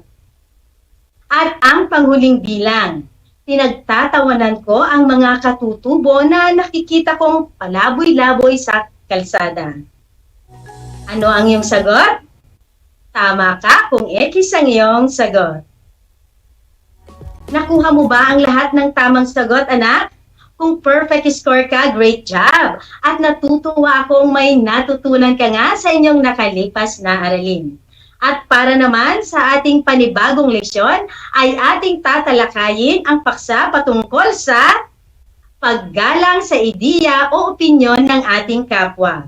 Ulitin nga mga anak, ganyan nga, paggalang sa ideya o opinyon ng ating kapwa. Alam naman natin na ang respeto o paggalang sa kapwa ay napakahalaga, di ba? Lalo na sa pakikipagkapwa-tao, sapagkat ito ang susi upang tayo'y magkaroon ng mapayapang usapan, di ba? At hindi naman lingid sa ating kaalaman na ang respeto o paggalang ay isa sa mga kaugaliang Pilipino na dapat itinuturo sa mga batang tulad mo. Okay? Dahil sa tahanan, dito tayo natututo at namulat tayo kung paano magsalita, kumain, maglakad at higit sa lahat, mahalagang maimulat sa ating mga anak ang kagandahang asal upang madala nyo ito hanggang sa inyong paglaki. Tama ba ako, mga anak? Kaya ang respeto sa kapwa ay dapat na itanim sa inyong puso't isipan upang mas matanggap natin ng buong puso kung ano man ang ideya o opinyon ng ating kapwa. Sapagkat nagpapamalas din ito ng pagkaunawa sa kahalagahan ng pakikipagkapwa tao na nagdudulot ng payapang isipan at mahinahong pakikisalamuha sa kapwa. At alam din natin, anak, na ang bawat isa ay pinagkalooban ng Diyos ng kani-kaniyang kaisipan at kalayaan upang maging malaya tayong makapagbigay ng kuro-kuro o opinyon sa ating kapwa. So, sa madaling salita, tayo ay malayang makapagpapahayag ng ating nararamdaman o saloobin sa isang tao, bagay o pangyayari. Lahat tayo ay may karapatang ipahayag kung anumang opinyon ang nais nating sabihin, basta huwag lang tayong sosobra dahil maaari itong makasama sa inyong maayos na relasyon. Tama ba? Okay. Kaya ang tanong ko, mga anak, ano-ano nga ba ang mga paraan na dapat nating gawin upang maipakita natin ang paggalang sa ideya o opinyon ng ating kapwa? Kaya makinig kayong mabuti, mga anak, dahil yan ang ating tatalakayin ngayon. At ang una mong dapat gawin ay matuto kang makinig sa saloobing ipinapahayag ng iyong kapwa. Sang-ayon ka man o hindi, anak, sa kanyang opinyon, ay dapat mo muna itong pakinggan bago mo ilahad ang iyong saloobin upang mas maintindihan mo ang bawat isa. Ang pakikinig sa ideya at sa loobin ay hindi naman nangangahulugan na mas tama siya, na ikaw ay sumasang-ayon na o nakikiisa sa kanya. Makabubuti na mapag-isipan mo muna kung ano ang napakinggan mong ideya at opinyon at maaari mong gamitin bilang batayan o gabay sa pagsasagawa ng aksyon o ng nararapat na solusyon sa anumang sitwasyon at pangyayaring iyong kinakaharap. Pangalawa na dapat mong gawin ay tumingin sa mata kapag kinakausap ka. Ulitin nga na kung anong gagawin. Tama, titingin kayo sa mata kapag kinakausap kayo at iwasan mo ring lumingalinga kung saan-saan. Bakit mo kailangan gawin ito, anak? Upang hindi mawalan ng gana sa pagsasalita ang kausap mo. Dahil alam ng kausap mo, anak, kung nakikinig ka o hindi sa kanyang sinasabi. Ikaw, anak, nakikinig ka pa rin ba sa ating talakayan ngayon? Magaling kung ganon. At mahalagang gawin ito upang hindi makapanakit ng damdamin ng iyong kapwa. Pangatlo, na dapat mong gawin ay huwag magtatangi ng kapwa. Anong ibig sabihin nito, anak? Ang ibig sabihin, huwag mong pipiliin kung sino lang ang nais mong pakikinggan. Dapat may pantay na pagtanggap kahit sino ka man at anuman ang estado mo sa iyong buhay, maging ikaw man ay mayaman o mahirap, may posisyon o wala, bata man o matanda, dapat marunong tayong makinig at huwag magtatangi ng tao sapagkat ito ay maling gawain na dapat baguhin sa ating mga sarili.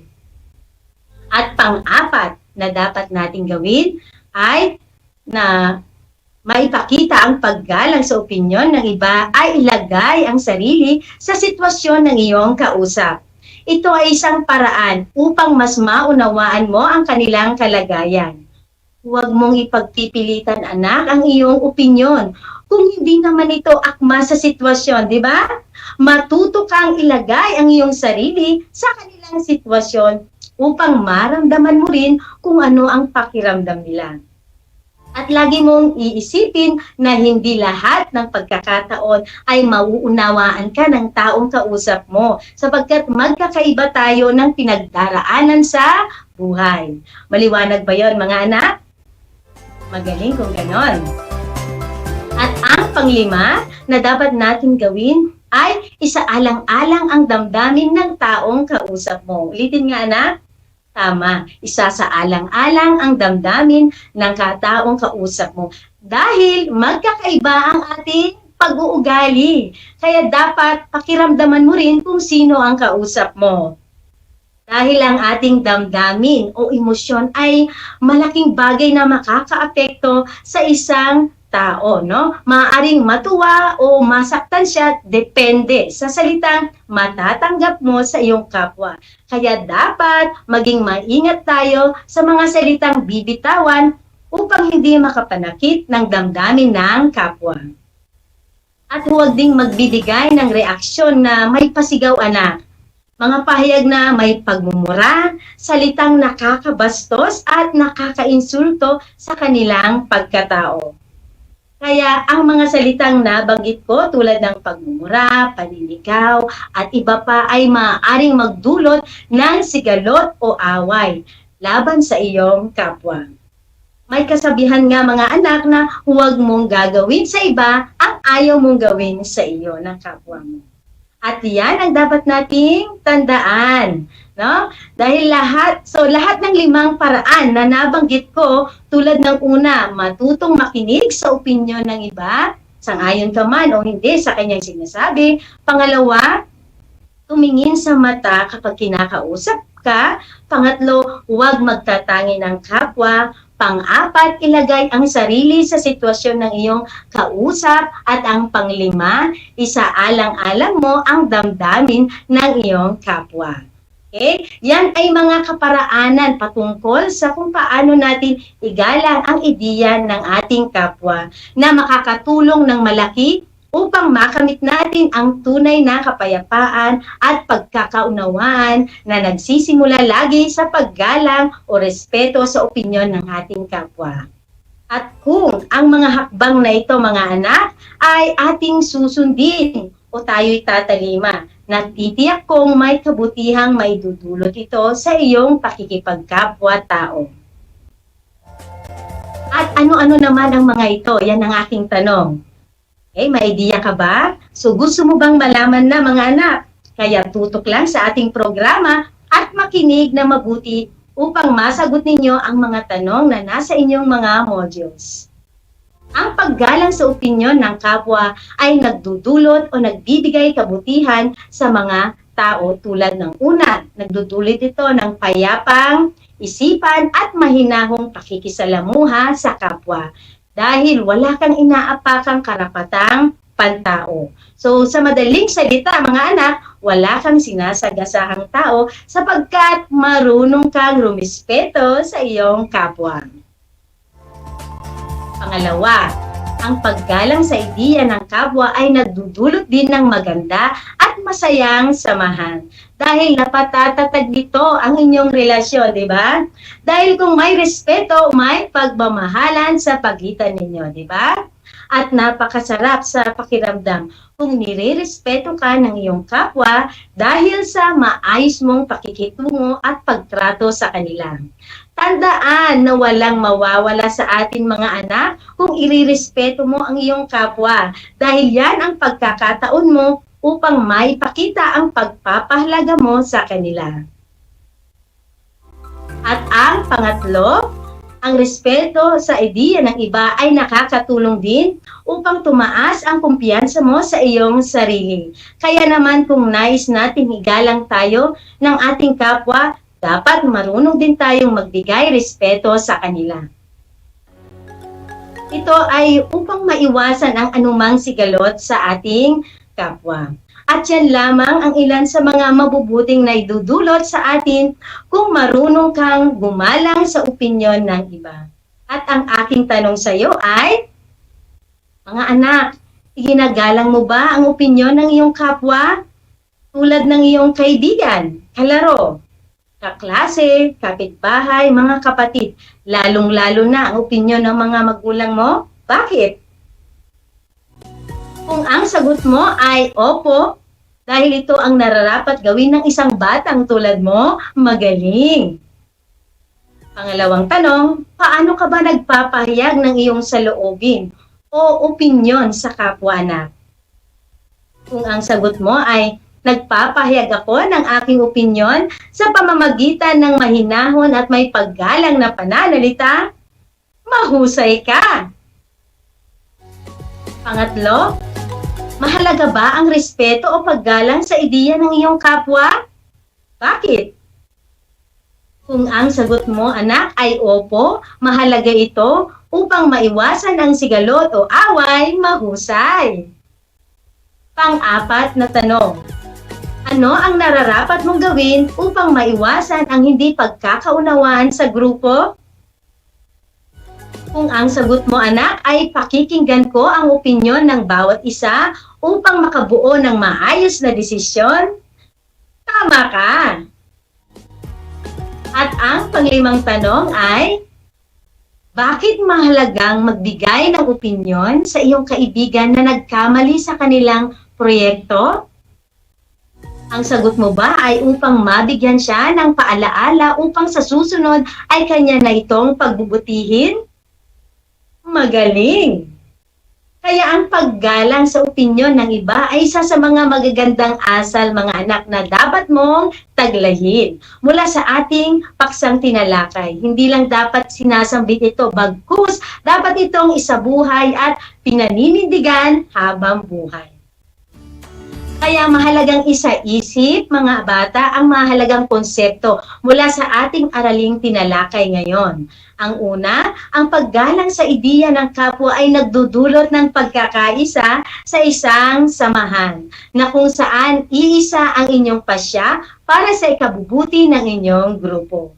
At napakahalaga nito dahil nagkakaroon ng disiplina ang bawat miyembro kung papaano kumilos at makisama ng tama sa iyong kapwa. Pangalawa, nagbibigay ito ng maayos na layunin sa kapwa kung ano ang masigit na nakakabuti sa lahat. Dahil ang pagkakaisa sa bawat desisyon sa isang samahan ay nagbibigay ng kasiyahan at payapang isipan. Naiiwasan ang gulo o bangayan sa mga kasamahan, kung kaya't mahalaga ang respeto sa kapwa. Ito ang susi sa matagumpay ng pakikipagkapwa-tao. Pangatlo, naiwawasto ang anumang pagkakamali ng iyong kapwa sa mas mabuting kaparaanan. Mahalaga na makinig tayo sa payo o opinyon ng ating kapwa, lalo na ang mga batang tulad nyo. Dahil may mga bagay-bagay na nagagawa kayo na akala ninyo, ito ay maganda dahil sa nasisiyahan kayo. Ngunit ito pala ay nagdudulot ng kapahamakan sa inyo at sa inyong kapwa. Kaya mainam, mga anak, na makinig sa opinyon ng inyong mga magulang at nakatatanda upang maituwid ang inyong maling pag-uugali. At tandaan na tayong lahat ay mayroong kahusayan, karunungan, ideya at opinyon. Alam ng tao kung ano ang tama at mali. Dapat nating tandaan na anumang kaalaman at pananaw ng bawat isa ay dapat nating isaalang-alang at igalang upang hindi tayo magkamali o magkaroon ng sigalot. Dahil ang pagbibigay ng respeto ay walang pinipiling itsura, lahi at pinanggalingan. At kahit iba-iba ang ating karanasan sa buhay, mga anak, positibo man ito o hindi, isipin natin na tayo ay Pilipino na may paggalang sa ating kapwa. Nagustuhan mo ba ang ating paksa sa araw na ito, mga anak? Kung opo ang iyong sagot, great job! Dahil tiyak kong may natutunan ka sapagkat ramdam ko ang iyong ngiting abot hanggang tainga.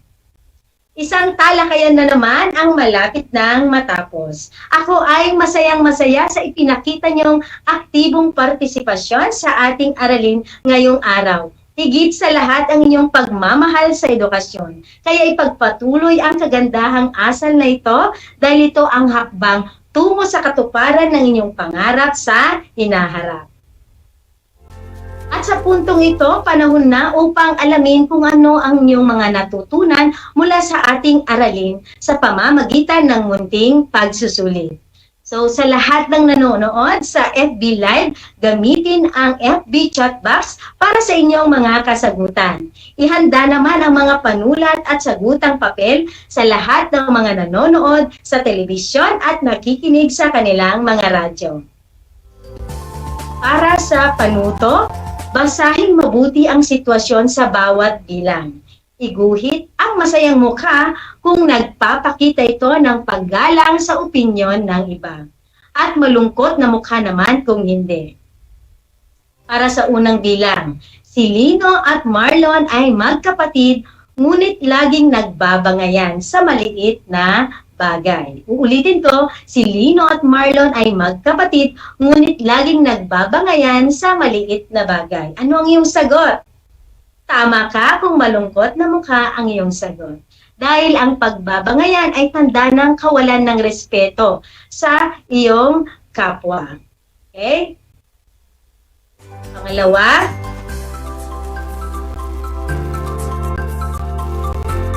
nakapulot ng pitaka si Myla isang araw. Ayaw niya itong isauli, ngunit hindi naman ito gusto ng kanyang kaibigang si Carla. Kaya napagdesisyonan ni Myla na isauli na lamang ito. Ang sagot mo ba ay masayang mukha, anak?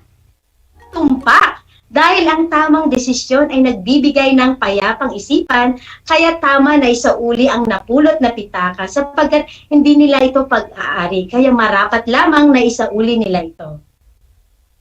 Pangatlong bilang, ang pamilya ni Mang Mario ay magkakaiba ng paniniwala. Ngunit nagkakasundo naman sila sa usapin ng pagmamahal sa kapwa at Panginoon. Ulitin ko, ang pamilya ni Mang Mario ay magkakaiba ng paniniwala, ngunit nagkakasundo naman sila sa usapin ng pagmamahal sa kapwa at sa Panginoon. Kung ang sagot mo ay masayang mukha, tumpak! Kahit magkakaiba ang inyong paniniwala sa inyong pamilya, hindi iyon hadlang para sa pagkamit ng isang layunin, lalo na kung para sa ikakabuti ng ating kapwa at para sa pananampalataya sa ating Diyos. Pang-apat na bilang, si Mang Lucas ay may kandidatong nagugustuhan na taliwas sa kanyang kapatid. Sa kabila nito, hindi nila pinakikialaman ang pasya ng isa't isa. Kung ang sagot mo, anak, ay masayang mukha, mahusay ka. Dahil may kanya-kanya tayong desisyon at naisin sa buhay. Kaya marapat lamang na ating igalang ang kanilang karapatan sa pagpili ng kanilang napupusuang kandidato bilang tanda ng paggalang sa kanilang opinyon. Wala tayong karapatang diktahan ng ating kapwa kung ano ang dapat nilang gawin. Piliin nating maging mabuting halimbawa para sa kanila, upang makita nila na tayo ay nararapat tularan at hindi ang ipagpilitan ang ating opinyon. Panglima, nagpasya ang buong barangay na itali ang lahat ng alagang aso upang maiwasan ang kalat sa lansangan. Sinunod naman ito ng lahat. Ulitin ko, nagpasya ang buong barangay na itali ang lahat ng alagang aso upang maiwasan ang kalat sa lansangan. Sinunod naman ito ng lahat. Ang sagot mo ba ay masayang mukha? Magaling! Dahil ang pagsunod sa pasya para sa kabutihan ng lahat ay tanda ng paggalang sa ideya ng kapwa. Maging matalino sa pagbibigay ng opinyon dahil nakasalalay sa desisyon ang kaligtasan ng lahat ng iyong nasasakupan. Nakuha mo ba ang lahat ng tamang sagot, mga anak? Kaya binabati ko kayong lahat sapagkat natitiyak kong naunawaan ninyo ang aralin sa araw na ito. Mula sa akin, tanggapin ninyo ang mga salitang magaling at mahusay, mabuting tao. Mga bata, ako ay may inihandang gawain at refleksyon sa inyong learning activity sheet. Inaasahan ko na ito inyong sasagutan ng buong sigasig at sa abot ng inyong makakaya.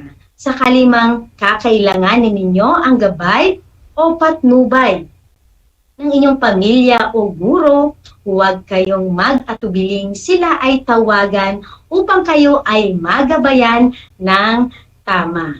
Okay? So, isang leksyon na naman mga anak ang ating natapos at naway nag-enjoy kayo sa pakikinig ng ating broadcast. Kaya panalangin ko na anumang konsepto, higit lalo ang mga aral sa buhay na inyong natutunan sa araw na ito ay inyong maisabuhay sa araw-araw.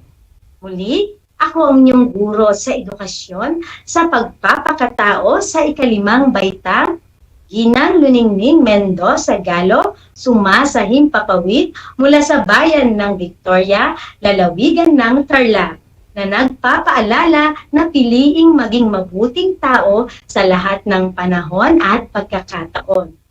At inaanyayahan ko kayo na ugaliing manood ng RTV Tarlac Channel 26 at Converge Cable Channel 100 at makinig sa inyong talapintan sa 828 AM DZTC Radyo Pilipino Tarlac. Tuwing Lunes at Miyerkules sa ganap na alas 10:30 hanggang alas 10:55 ng umaga para sa ating mga aralin sa edukasyon sa pagpapakatao, baitang 5. Hanggang sa muli!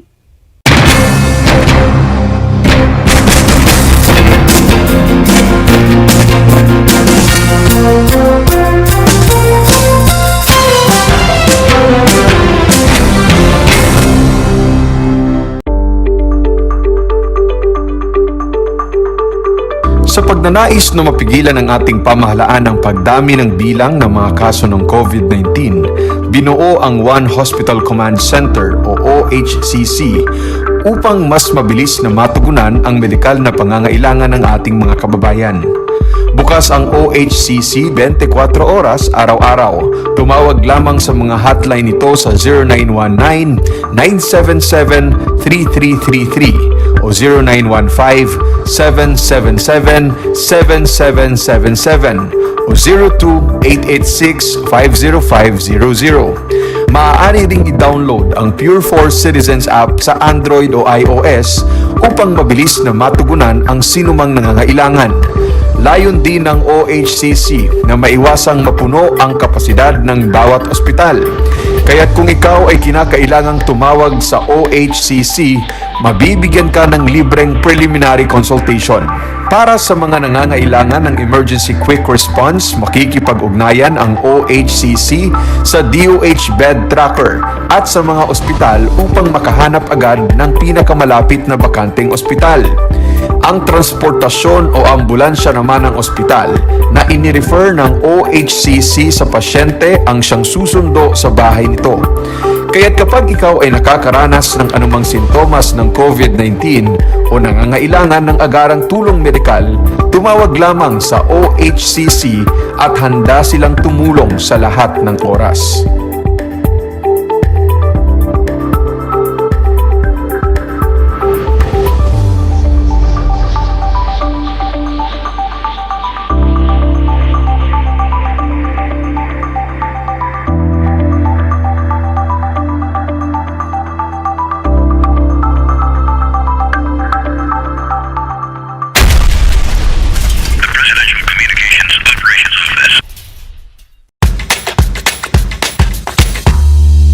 Alam niyo ba na ang whale shark ay hindi isang whale? Ang whale shark o butanding ay kinikilalang world's largest fish at tinatawag gentle giants. May sukat itong 12 meters. Maliliit ang ngipin ng butanding, kaya naman planktons o maliliit na hipon at isda lang ang kaya nilang kainin. Simula noong 2011, marami nang nahumaling mag-whale shark watching sa Oslo, Cebu. Alam niyo na, yan ang whale shark! I'm back! This is Z, your teacher broadcaster. Magandang araw mga kapantas!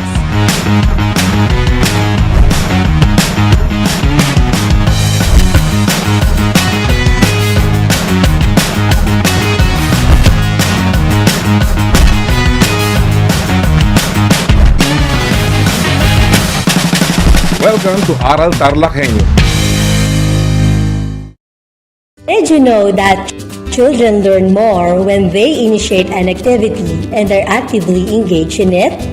This is your science teacher broadcaster, Princess Diana L. Ronquillo for Aral TarlakHenyo. Let's learn science together on Aral TarlakHenyo. Catch us live every Monday to Friday from 8:30 a.m. to 5:30 p.m. Watch Aral TarlakHenyo on RTV Tarlac, Channel 26, simulcast over Radyo Pilipino, DZTC 828 kHz, and streamed live on FB page and YouTube channel of RTV Tarlac, Channel 26.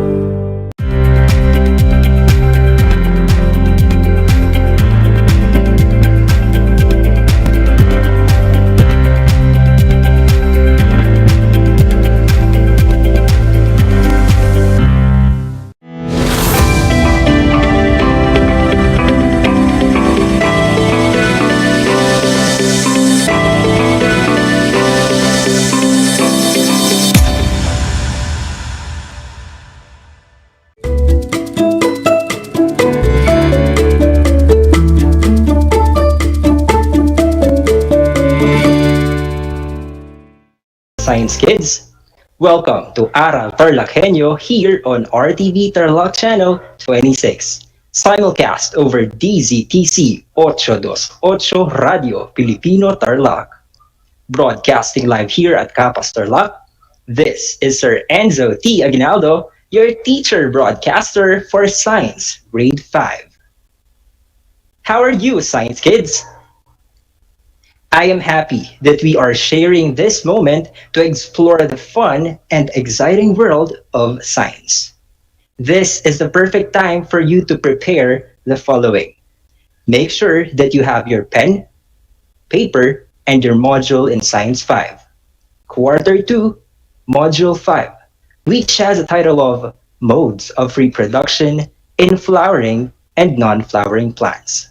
Again, the title is Modes of Reproduction in Flowering and Non-Flowering Plants. Then, open it on page 3, Lesson 1, Sexual Reproduction in Plants. Again, open it on page 3, Lesson 1, Sexual Reproduction in Plants.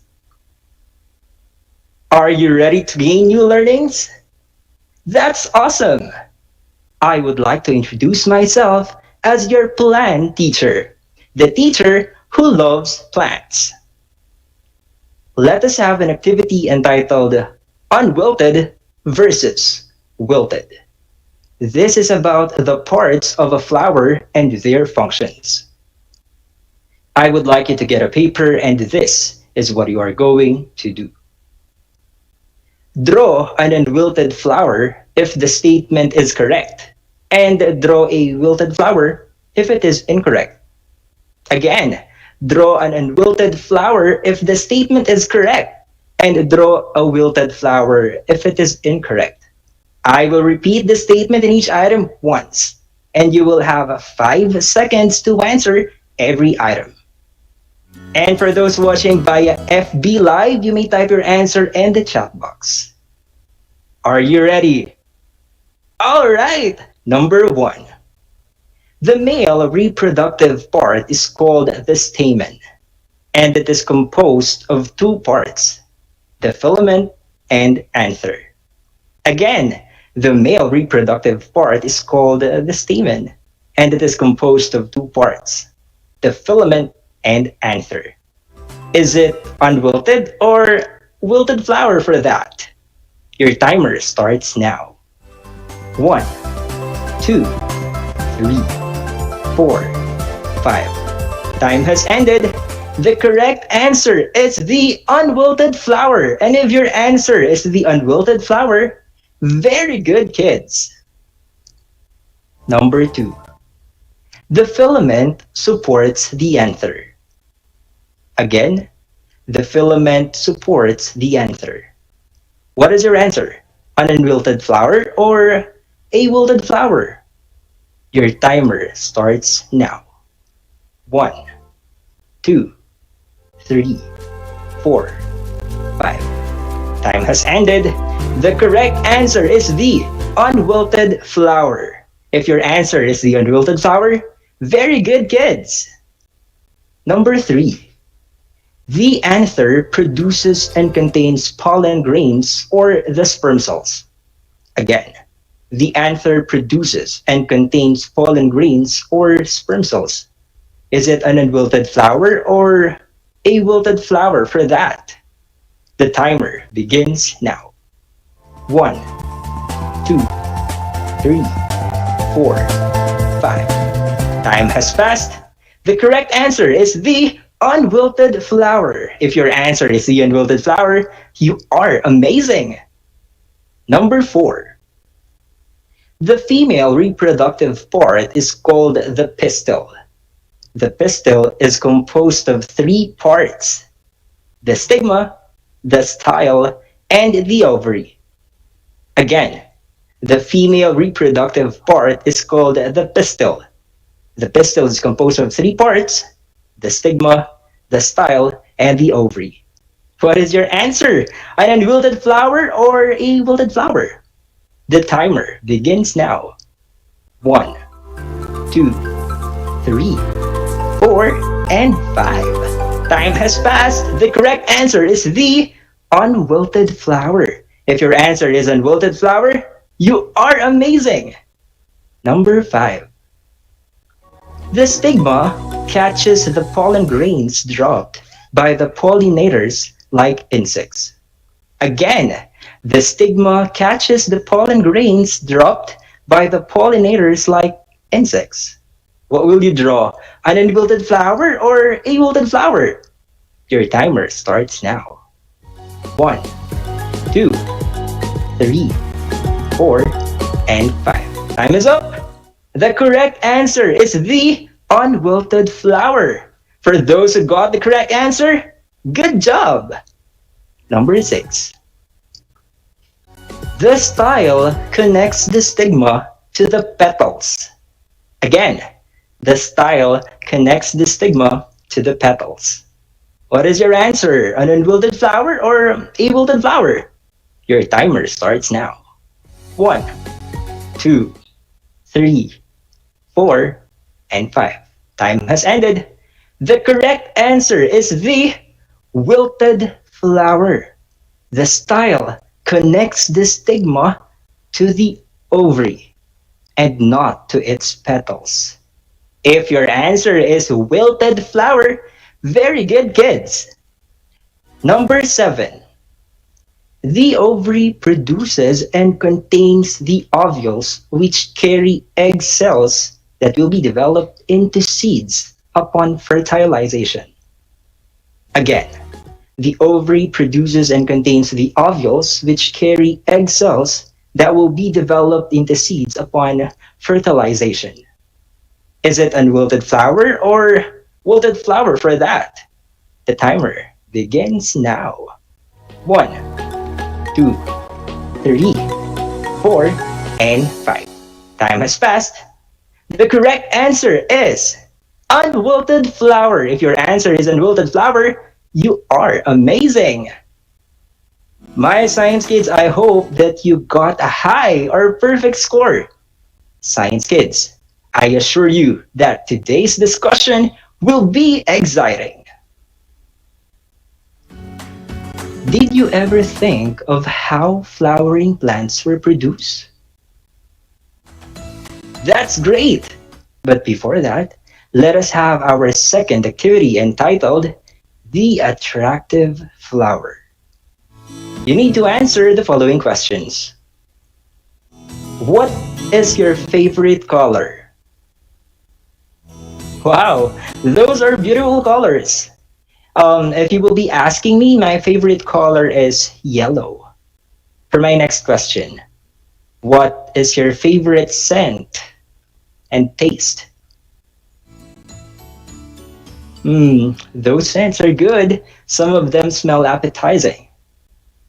Again, if you will be asking me, I love the scent and taste of a freshly baked brownie.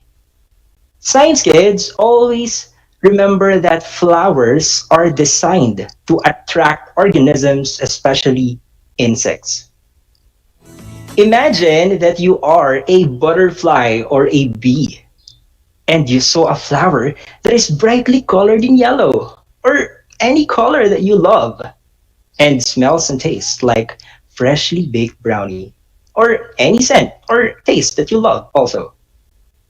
Will you be attracted to the flower or not?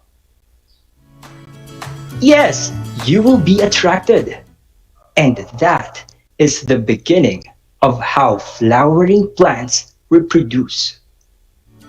With that, watch and listen carefully to our episode this morning.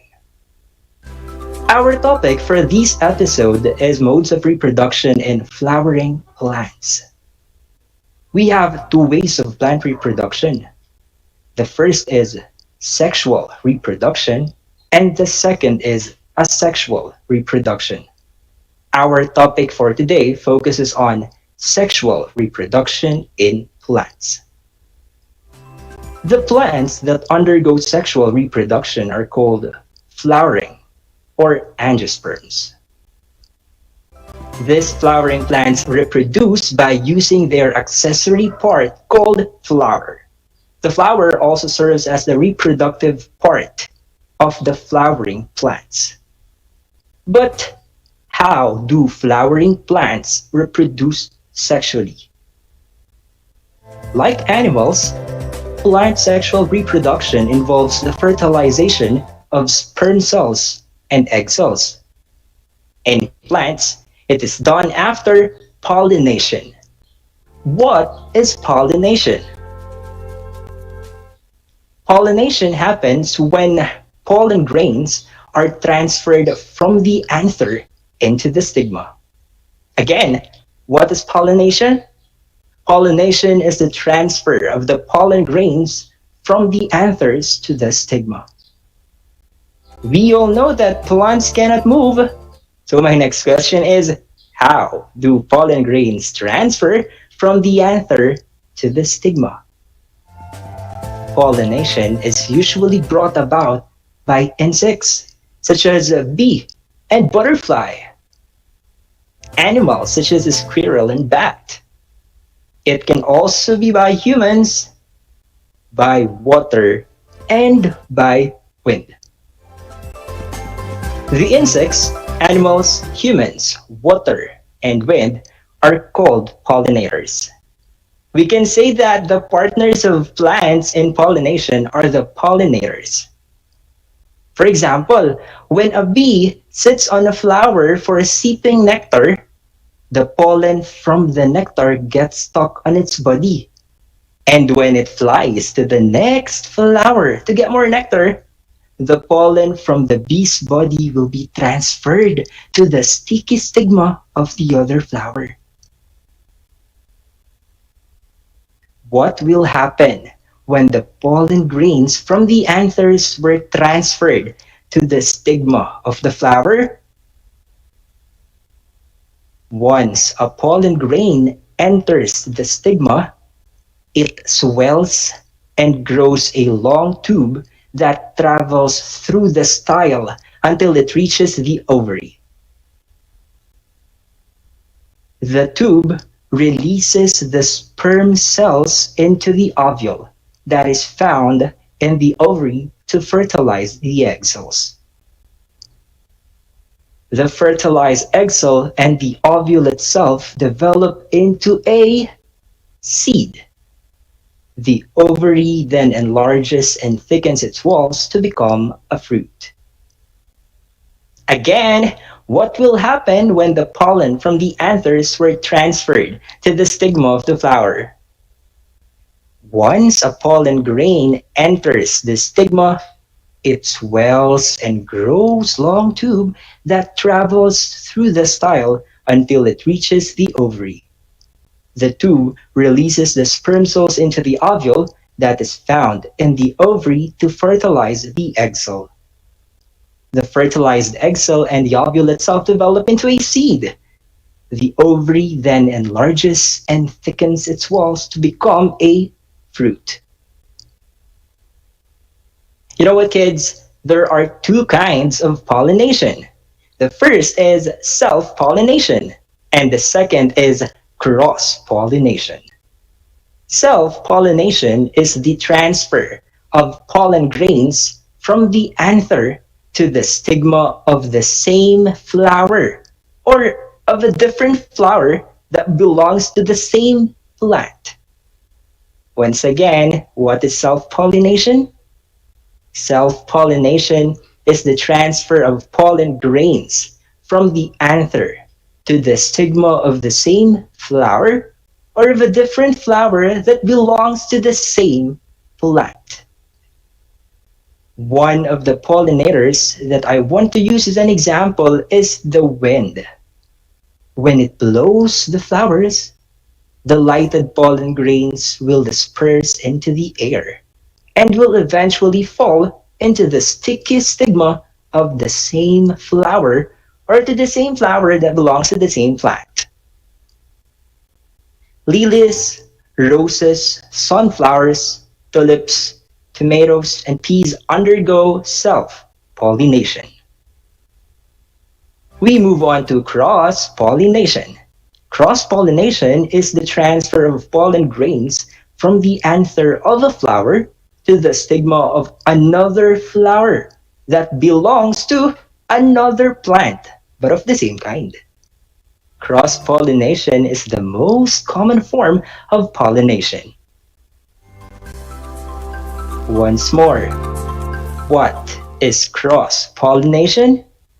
Cross-pollination is the transfer of pollen grains from the anther of a flower to the stigma of another flower that belongs to another plant, but of the same kind. Cross-pollination is the most common form of pollination. For example, when a butterfly sits on a flower to sip nectar, the pollen from the nectar gets stuck on its body, and when it flies to the next flower that belongs to the other plant, the pollen from the butterfly's body will be transferred to its sticky stigma. The flowers of coconut, papaya, watermelon, bitter gourd, and cucumber flowers undergo cross-pollination. Now, my dear science kids, to measure your learnings, let us have a short quiz. I would like you to get a paper, and this is what you are going to do. Answer the following questions. Again, answer the following questions. I will repeat the question once, and you will have 5 seconds to answer every item. Number 1. What do you call the transfer of pollen grains from the anther to the stigma of the same flower or of a different flower that belongs to the same plant? Again, what do you call the transfer of pollen grains from the anther to the stigma of the same flower or of a different flower that belongs to the same plant? What is your answer? Your time begins now. 1, 2, 3, 4, and 5. Pens up. Let us continue with number 2. What do you call the transfer of pollen grains from the anther of a flower to the stigma of another flower that belongs to another plant, but of the same kind? Again, what do you call the transfer of pollen grains from the anther of a flower to the stigma of another flower that belongs to another plant, but of the same kind? What is your answer? Your timer starts now. 1, 2, 3, 4, 5. Time has ended. Let us see if you gained something from our discussion. Let's start checking your work. But before that, kids, practice honesty all the time. Number 1. What do you call the transfer of pollen grains from the anther to the stigma of the same flower or of a different flower that belongs to the same plant? The correct answer is self-pollination. And if self-pollination is your answer, great job! Number 2. What do you call the transfer of pollen grains from the anther of a flower to the stigma of another flower that belongs to another plant, but of the same kind? Again, number 2. What do you call the transfer of pollen grains from the anther of a flower to the stigma of another flower that belongs to another plant, but of the same kind? The correct answer is cross-pollination. If you got the correct answer, amazing! Did you get everything right? Great job! With that, you deserve a thumbs up. Always bear in mind that pollination happens when pollen grains are transferred from the anthers into the stigma. Again, pollination happens when pollen grains are transferred from the anthers into the stigma. Science kids, we have two kinds of pollination. What are the two kinds of pollination? Very good. The first one is self-pollination, and the second is cross-pollination. Once again, we have two kinds of pollination. The first is self-pollination, and the second is cross-pollination. Remember also that the partners of plants in pollination are the pollinators. Will you give examples of pollinators? Wow, great job! The examples of pollinators are the insects, animals, humans, wind, and water. Again, the partners of plants in pollination are the pollinators like the insects, animals, humans, wind, and water. At this point, look at the screen and listen carefully for your assignment. Again, at this point, look at the screen and listen carefully for your assignment. On paper, answer the question. Do you think plants need to reproduce? Why? Give at least 2 reasons. Again, do you think plants need to reproduce? Why? Give at least 2 reasons. Okay, science kids, do not forget to accomplish your assignment. If you have questions, clarifications, or if you want to share something about our lesson, send me a message at 0909-704-6560. Again, science kids, if you have questions, if you have clarifications, or if you want to share something about our lesson, send me a message at 0909-704-6560. This is Project Shine Aral TarlakHenyo, brought to you by the Department of Education, Division of Tarlac Province, in cooperation with DZTC 828 AM station and RTV Tarlac Channel 26. Always remember that you are smart and skilled because you are a science kid. Thank you and God bless. This is your Science Grade 5 teacher broadcaster, Sir Enzo. Enjoy the rest of your day.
niyo ba na ang salitang yoyo at ang makabagong bersyon nito ay naimbento ng isang Pilipinong nagngangalang Pedro Flores? Taong 1920s nang dinala ni Flores ang laruang ito sa Estados Unidos. Sinimulan niya ang paggawa nito sa kanyang maliit na pabrika sa California at ipinakita sa mga tao ang iba't ibang tricks ng paggamit nito. Alam mo na, yan ang yoyo! Kumusta mga giliw kong tagapakinig? Nagbabalik ang inyong paaralang panghimpapawid Aral TarlakHenyo RTV Tarlac, Channel 26, at sabayang naririnig sa DZTC 828 Radyo Pilipino Tarlac. Tayo rin ay napapanood sa FB Live ng RTV Tarlac Channel 26. Sumasahimpapawid mula sa bayan ng Pura Tarlac, mula sa bayan ng San Clemente. Mula rito sa Puro Elementary School, Pura Tarlac. sa bayan ng Capas Tarlac. Ako, ang inyong guro, na maghahatid sa inyo ng makabuluhang pagtalakay sa ating aralin. Multiply 1089 by 9, you will get an answer, the exact reverse, which is 9801. My name is JRP Duldulao, your teacher broadcaster on Aral TarlakHenyo. For more math trivia and answers to your math questions, catch Aral TarlakHenyo every Monday to Friday from 8:30 a.m. to 5:30 p.m. Learning math is so much fun!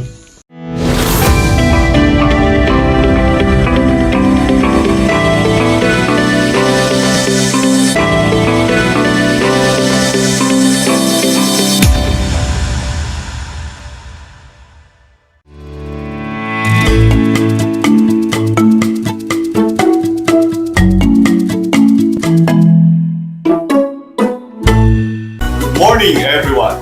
Hello, grade 5 learners! Welcome to Project Shine Aral TarlakHenyo here on RTV Tarlac Channel 26 and Cable TV Channel 100. Simulcast over DZTC 828 Radio Pilipino Tarlac. You can also catch us live at RTV Tarlac Facebook Live and YouTube channel. Today is Monday, December 6, 2021.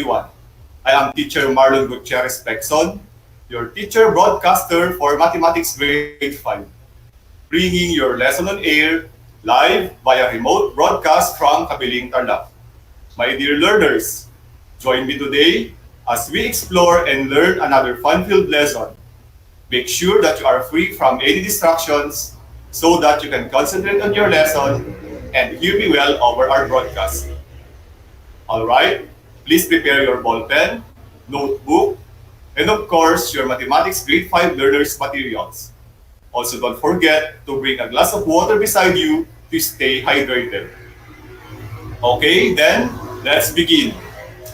Last Wednesday with Teacher Ellie Makapulay, you have learned solving routine and non-routine problems involving addition and subtraction of decimal numbers, including money, using appropriate solving strategies and tools.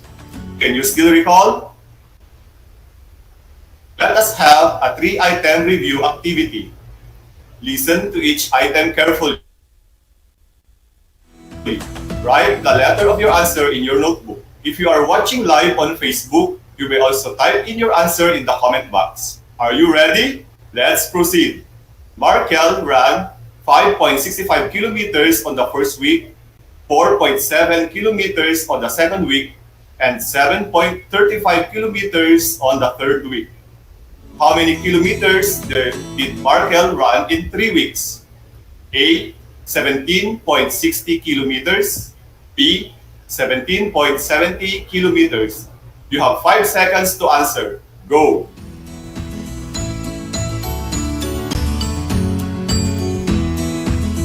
If your answer is letter B, 17.70 kilometers, then you are correct. That's a good start. Number 2. Audrey bought grocery items worth 345 pesos and 60 centavos. How much of her 500 pesos was left? A. 154 pesos and 40 centavos. B. 155 pesos and 60 centavos. Another 5 seconds. Go!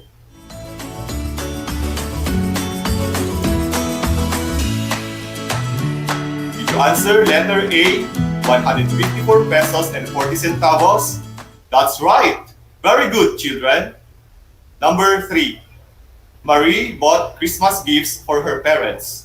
A pair of shoes worth 695 pesos and 75 centavos and a pair of socks worth 105 pesos and 50 centavos for her father, and a dress worth 1,189 pesos for her mother.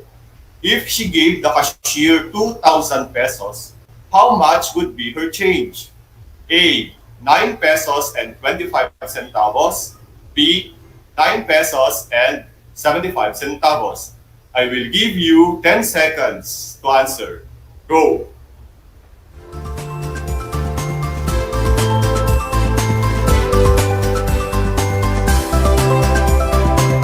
Time is over.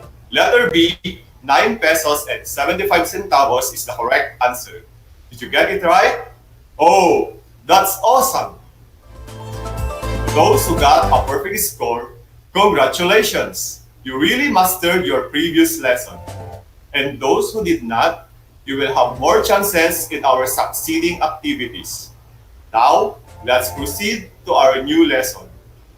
In this lesson, you will learn how to multiply decimals up to 2 decimal places by 1 to 2-digit whole numbers. Let's read the following problem. Sarah receives school allowance even if she studies at home. She saves 9 pesos and 50 centavos every day. How much will she save in 5 days? But before we proceed, I would like to ask you this.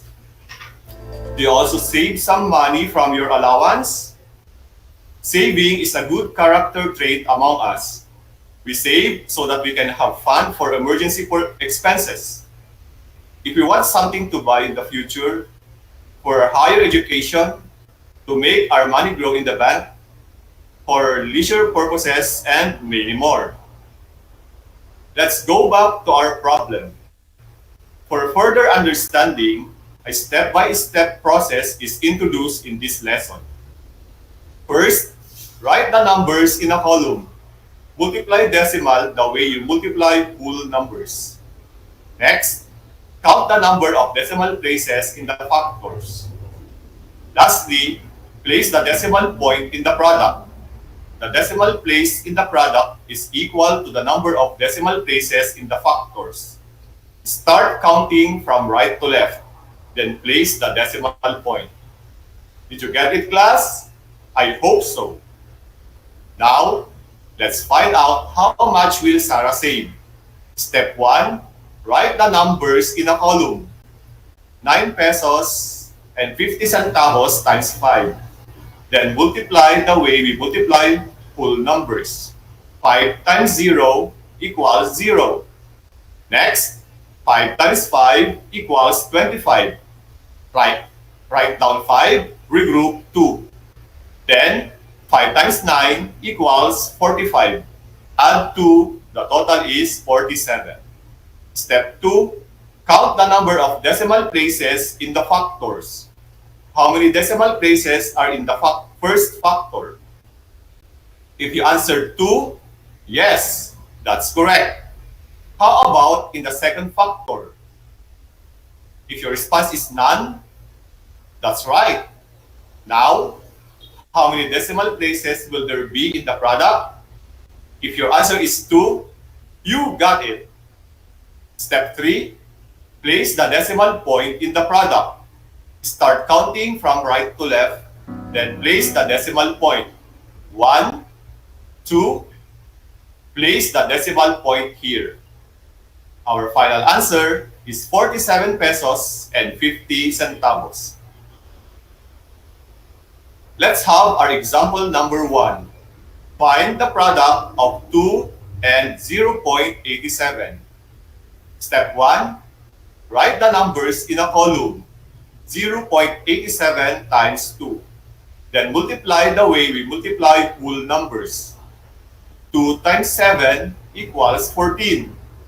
Write down 4, regroup 1. Next, 2 times 8 equals 16, plus 1 equals 17.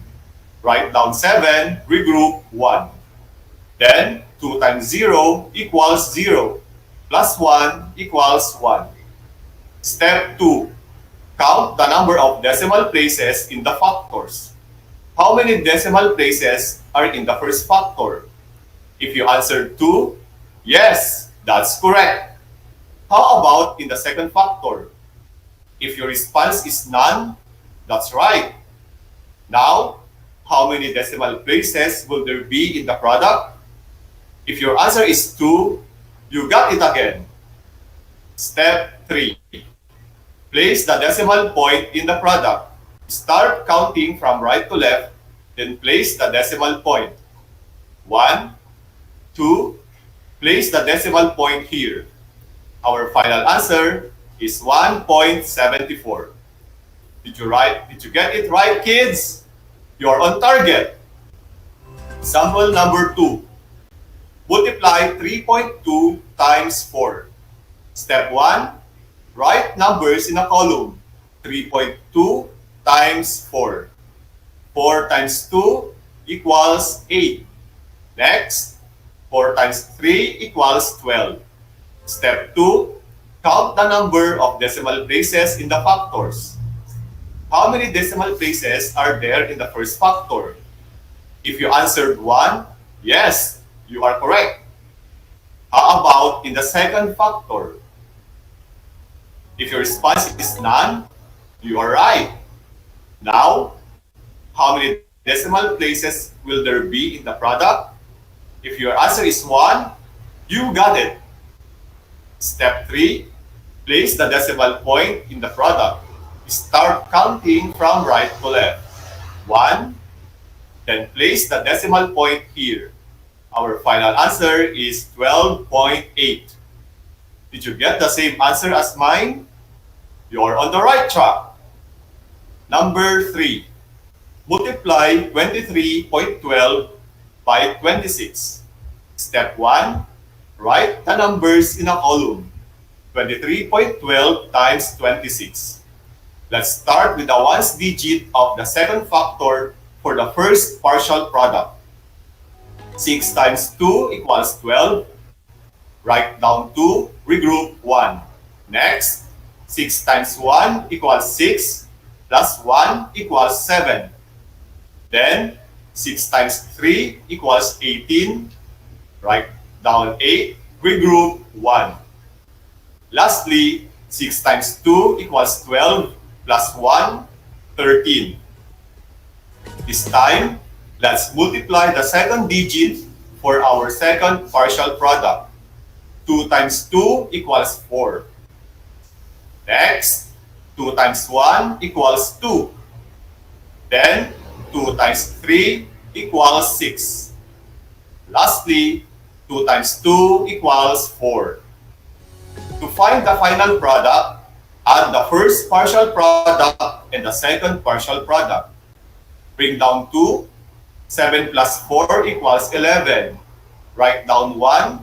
Regroup 1. 8 plus 2 equals 10. Plus 1 equals 11. Write down 1. Regroup 1. 3 plus 6 equals 9. Plus 1 equals 10. Write down 0. Regroup 1. 1 plus 4 equals 5. Plus 1 equals 6. Step 2. Count the number of decimal places in the factors. How many decimal places are in the first factor? If you answered 2, yes, you are correct. How about in the second factor? If your response is none, then you are right. Now, how many decimal places will there be in the final product? If your answer is 2, you got it right. Step 3. Place the decimal point in the product. Start counting from right to left. 1, 2, then place the decimal point here. Our final answer is 601.12. Do we have the same answer? Wow! You are doing a great job. Now, let's do the skill. Solve the following. You have 10 seconds to answer each item. If you are watching live on Facebook, you may also type in your answer in the comment box. Are you ready? Let's begin. Number 1. What is 21.4 times 7? Go!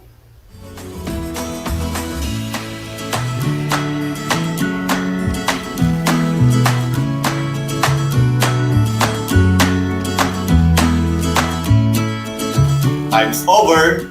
Here is the solution. Step 1. Write the numbers in a column. 21.4 times 7. 7 times 4 equals 28. Write down 8. Regroup 2. Next, 7 times 1 equals 7. Plus 2 equals 9. Then, 7 times 2 equals 14. Step 2. Count the number of decimal places in the factors. How many decimal places are in the first factor? If you answered 1, yes, you are correct. How about in the second factor? If your response is none, you are right. Now, how many decimal places will there be in the product? If your answer is 1, you got it. Step 3. Place the decimal point in the product. Start counting from right to left. 1. Then place the decimal point here.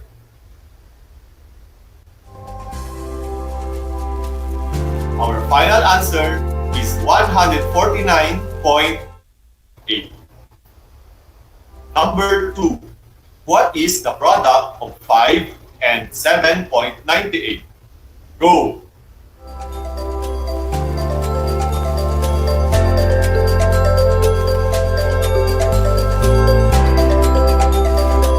Time's up. Solution. Step 1. Write the numbers in a column. 7.98 times 5. 5 times 8 equals 40. Write down 0. Regroup 4. Next, 5 times 9 equals 45. Plus 4 equals 49. Write down 9. Regroup 4. Then, 5 times 7 equals 35. Plus 4 equals 39. Step. How many decimal places are in the first factor? If you answered 2, yes, that's correct. How about in the second factor? If your response is none, that's right. Now, how many decimal places will there be in the product? If answer is 2, that's good.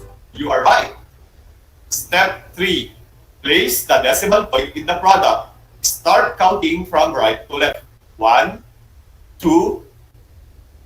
Place the decimal point here. Our final answer is 39.90.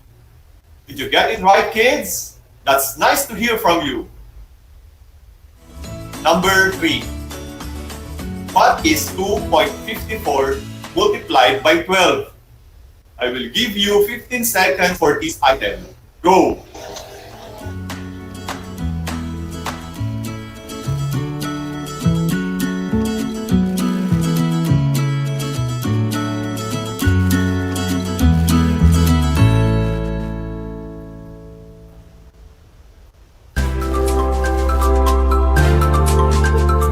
Your given time has ended. Step 1. Write numbers in a column. 2.54 times 12. Let's start with the ones digit of the second factor for the first partial product. 2 times 4 equals 8. Next, 2 times 5 equals 10. Write down 0, regroup 1. Lastly, 2 times 2 equals 4. Plus 1 equals 5. This time, let product. 1 times 4 equals 4. Next, 1 times 5 equals 5. Lastly, 1 times 2 equals 2. To find the final product, add the first partial product and the second partial product.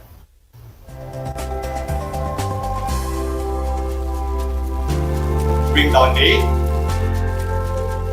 0 plus 4 equals 4. 5 plus 5 equals 10. Write down 0, regroup 1. 1 plus 2 equals 3. Step 2, count the number of decimal places in the factors. How many decimal places are in the first factor? If you answered 2, then you are correct. How about in the second factor? If your response is none, yes, you are right. Now, how many decimal places will there be in the final product? If your answer is 2, that's a pleasure to know. Step 3. Place the decimal point in the final product. Start counting from right to left. 1, 2, then place the decimal point here. Our final answer is 30.48. I hope we come up with the same answer. That's coming along nicely. How did you find our practice, children? I hope you had fun. How many of you got a perfect score? Hooray! It's activity time. Again, get your pen and notebook. Are you ready? Let's proceed. Multiply the following. Choose the letter of the correct answer. Write it in your notebook. You may also type in your answer in the comment section of our times 6 equals n. A, 74.4. B, 72.4. You have 10 seconds to answer. Go!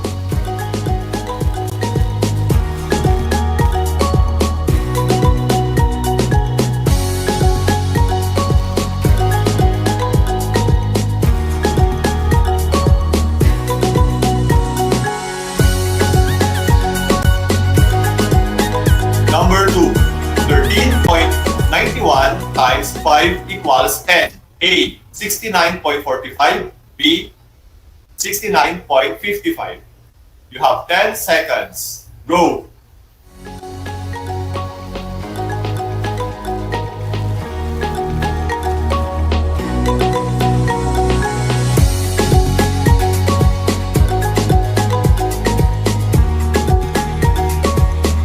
Number 3, 14.7 times 21 equals n.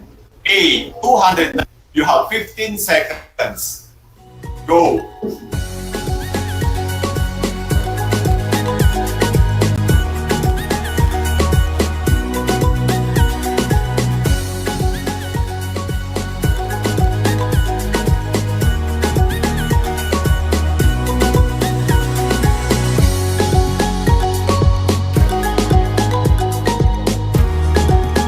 We're done, children.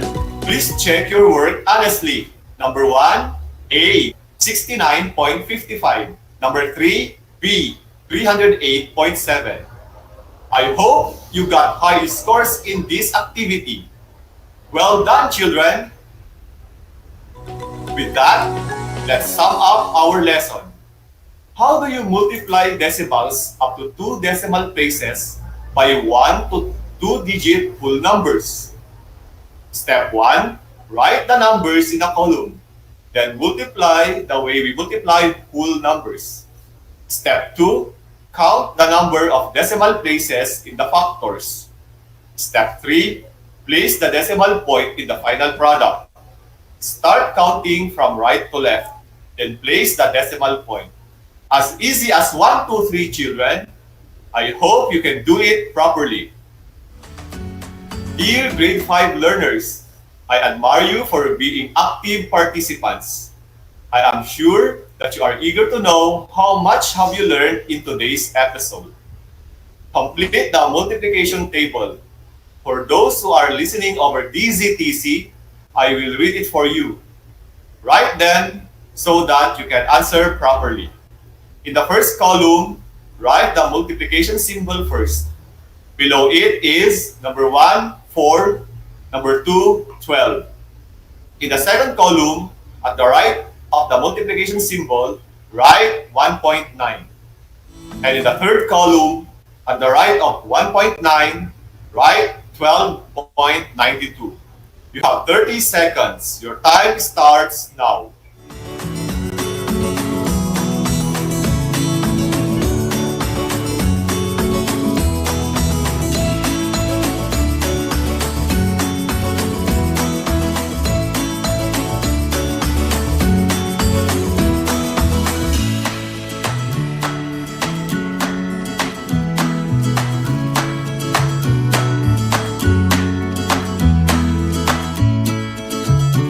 Time's over. Let's check your answers. Number 1, 7.6. Number 2, 22.8. Did you get 2? If yes, that's fantastic. Next column, number 1, 51.68. Number 2, 155.04. How about here? Are your answers all correct? If yes, you made it happen. If not, you have more time to study the activities in your learners' materials. Dear parents and guardians, please provide assistance to your children in accomplishing their activities. Well, that's it for now, children. You will have more exciting activities next meeting. Once again, I am Teacher Marlon Gutierrez Pexon, your teacher, broadcaster in Mathematics Grade 5. Until next time.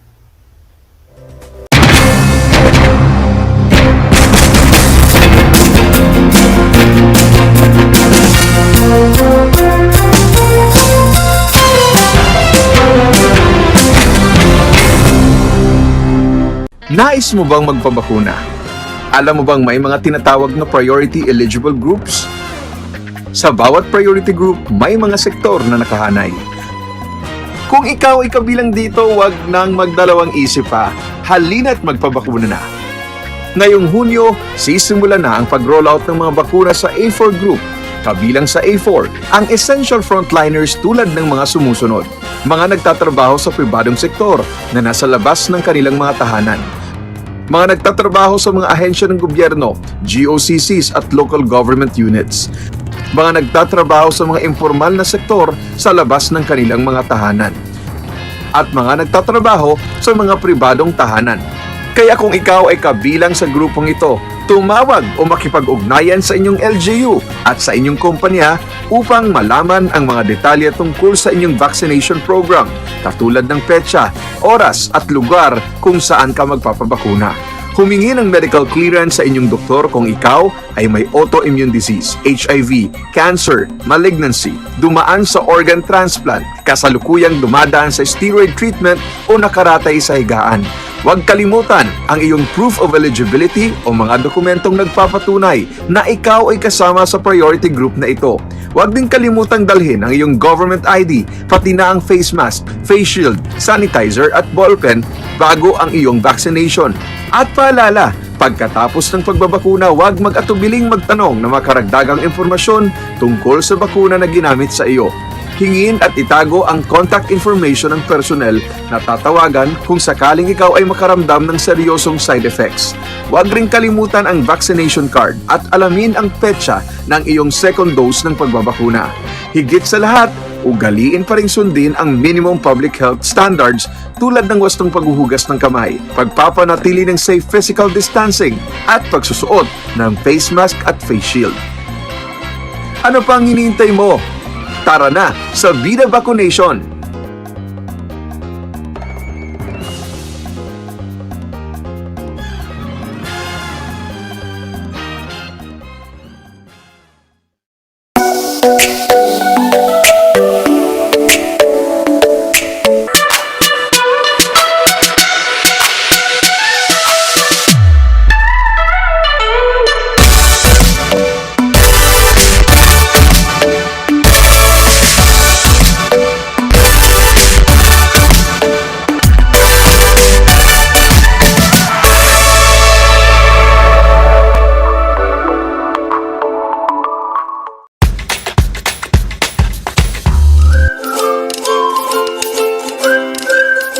Alam niyo ba na ang jeep ay ang pinakasikat na uri ng transportasyon sa Pilipinas?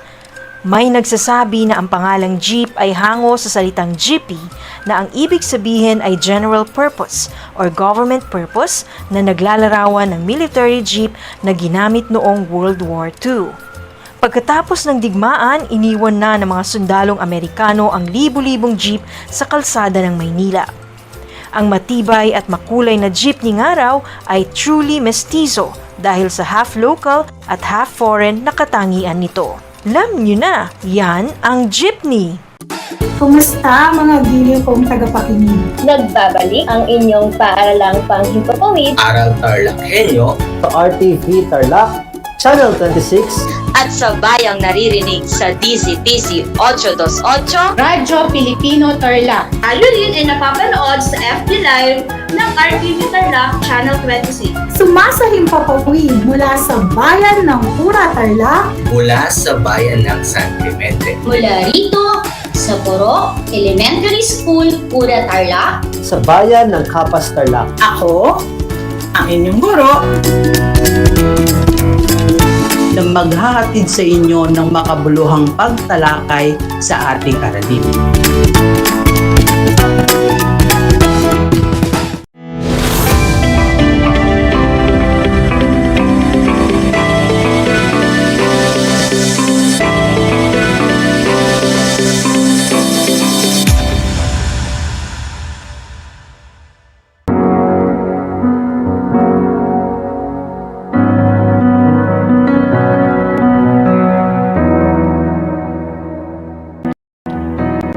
O Diyos samang makapangyarihan, pinupuri ka namin at pinapasalamatan sa lahat ng mga biyaya na inyong pinagkalob sa amin sa araw-araw. Buong kababaang loob, Panginoon, na kayo rin ay aming pinasasalamatan sa lahat ng mga biyaya na inyong pinagkaloob sa kabila ng hamon ng buhay na aming nararanasan. Tunay nga po, Panginoon, na kayo ay dakila sa aming lahat, kaya't pinupuri po namin kayo, mahal naming Panginoon. At sa mga oras na ito, Panginoon, dalangin ko po na inyo pong patuloy na proteksyonan ang lahat ng mga pamilya, mga katrabaho, mga kaibigan, sa sakit na siyang aming pinaglalaban, na siyang aming gustong lampasan, na siyang aming gustong malabanan sa mga oras na ito. Patuloy niyo po, Panginoon, ay gawad sa amin ang kagalingan sa lahat-lahat po ng mga sakit na ito. Patuloy niyo pong ipagkaloob sa amin, Panginoon, ang saya upang sa ganun, Panginoon, ay manumbalik po ang normal naming pamumuhay. Dalangin ko ino, Diyos, amang makapangyarihan, na patuloy po ninyong bigyan ng kalakasan at katalinuhan at pagtingin ang pananampalataya ang lahat ng aming mga pinuno, sa lahat ng aming mga leaders, sa lahat po ng mga DEPED officials, sa lahat po ng mga tumutulong sa amin, Panginoon. Kayo po, Panginoon, ang aming sandingan sa lahat ng oras. Dalangin ko rin po sa mga oras na ito, Ama, na inyo pong gabayan ang lahat po ng mga nangangailangan, lahat po ng mga taong patuloy na lumalapit sa iyo, patuloy na nanalangin sa iyo, Diyos. Dalangin ko rin sa iyo, Diyos, Ama, na inyo pong ipagkaloob lahat sa amin, Panginoon, ang aming kahilingan sa bawat oras. Sa lahat po ng mga taong nagdadalamhati, Lord, i-comfort niyo po sila sa kanilang buhay. Sa lahat po ng nawalan ng mga mahal sa buhay, patuloy niyo po sila, Lord, na i-comfort upang sa ganun, Panginoon, ay maramdaman din po nila, Panginoon, ng pag-asa. Dalangin ko rin, O Diyos, na inyo pong patuloy na gabayan ang SDO Tarlac Province Family. Paigtingin niyo po, Panginoon, ang aming samahan upang sa ganun, Panginoon, ay patuloy po kaming makapaglingkod sa iyo. Dalangin ko rin po, Diyos, na magkaroon po ng katahimikan at kapayapaan sa lahat ng lugar saan mang dako dito sa mundo. Patuloy niyo po, Panginoon, na igawad sa amin ang aming kalakasan, ang katalinuhan, at higit sa lahat, Panginoon, ang pagpapagting po ninyo ng aming pananampalataya sa mga oras na ito, Panginoon. Hiling ko po sa inyo na patuloy niyo po kaming gabayan at ilayo sa anumang karamdaman, lalong-lalo na sa kumakalat na sakit sa oras na to. Panginoon, wala po kami ibang hiling sa inyo, kundi ang patuloy niyo pong ipagkaloob sa amin ang aming mga kahilingan, ang masayang buhay. Tulungan niyo po, Panginoon, ang bawat isa sa amin, lalong-lalo na sa aming pamilya, Panginoon.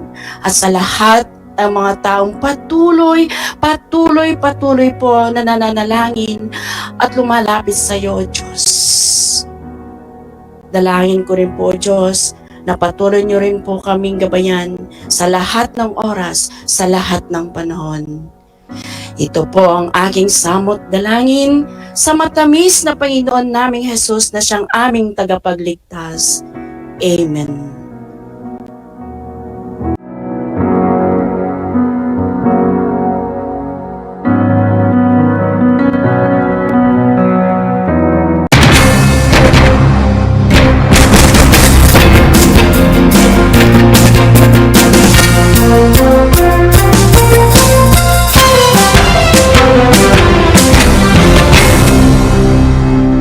Ang Tagalog ay ang wika ng mga taga Quezon, Batangas, Bulacan at ng iba pang katutubong nagsasalita nito. Ang Filipino ay ang pambansang wika batay sa tinadhana ng 1987 Constitution.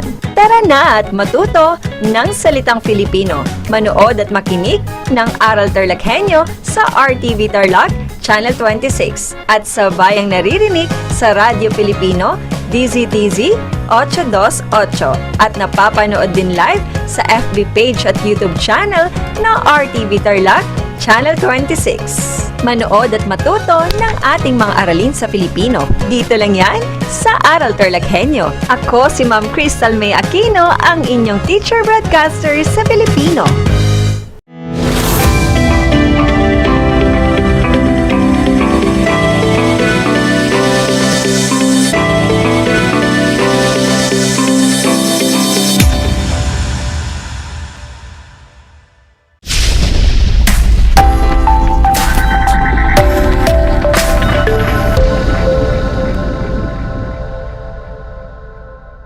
Okay na. Kayo, tutok pa rin sa Aral TarlakHenyo dito sa RTV Tarlac Channel 26 at sa bayang napapakinggan sa DZTC 828 Radyo Pilipino Tarlac at napapanood sa Channel 100 ng Converge Cable TV. Kamusta mga bata? Magandang tanghali sa inyong lahat. Lalong-lalo na sa mga minamahal naming mag-aaral sa ikalimang baitang na nanonood at nakikinig sa atin sa araw na ito. Ako ay si Ginang Amelet R. Florentin, ang inyong teacher broadcaster para sa asignaturang Filipino ng ikalimang baitang. Sumasahim papawid mula sa bayan ng Kamiling, samahan ninyo ako sa 25 minutong makabuluhang talakayan sa araw na ito. Mga bata, bago tayo magsimula sa ating talakayan, maaaring ihanda muna natin ang ating mga learners module, activity sheets, at panulat. Handa na ba ang mga ito? Mabuti kung ganoon. Siguraduhin na nasa komportableng lugar kayo at maayos na naririnig ang ating broadcast. Ngayong araw ay pag-aaralan natin kung paano na ibibigay ang paksa at layunin ng napakinggang kwento, usapan, talata, at napanood na dokumentaryo. Pero bago tayo pumunta sa bago nating leksyon, atin munang alalahanin ang nakaraang paksa na ibinahagi ni Ginoong Julius Gabuya. Handa na ba kayo? Paalala mga bata, Maaari din kayong sumagot sa pamamagitan ng pagkomento sa chat box ng ating FB Live. Magaling! Umpisahan na natin ang ating pagbabalik-aral. Panuto, punan ng tamang sagot ang mga sumusunod. Mamili sa kahon at isulat ang inyong sagot sa puwang bago ang bawat item. Unang item, ang patlang sa pagbigkas ng tula na inilalapat sa salita o pantig ayon sa tindi ng damdaming ipinahahayag. Ang sagot nyo ba ay diin? Tama! Ang diin sa pagbigkas ng tula na inilalapat sa salita o pantig ayon sa tindi ng damdaming ipinahahayag. Ang patlang sa pagbigkas ng tula ay maaaring mataas o mahina at payapa o mahinahon, ayon sa damdamin o emosyong ipinahahayag. Ang tamang sagot ay tono. Magaling mga bata!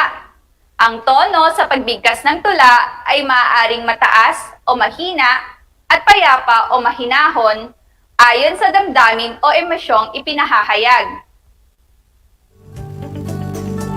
Para naman sa ikatlong numero, ang patlang ay ang saglit na paghinto sa pagbigkas.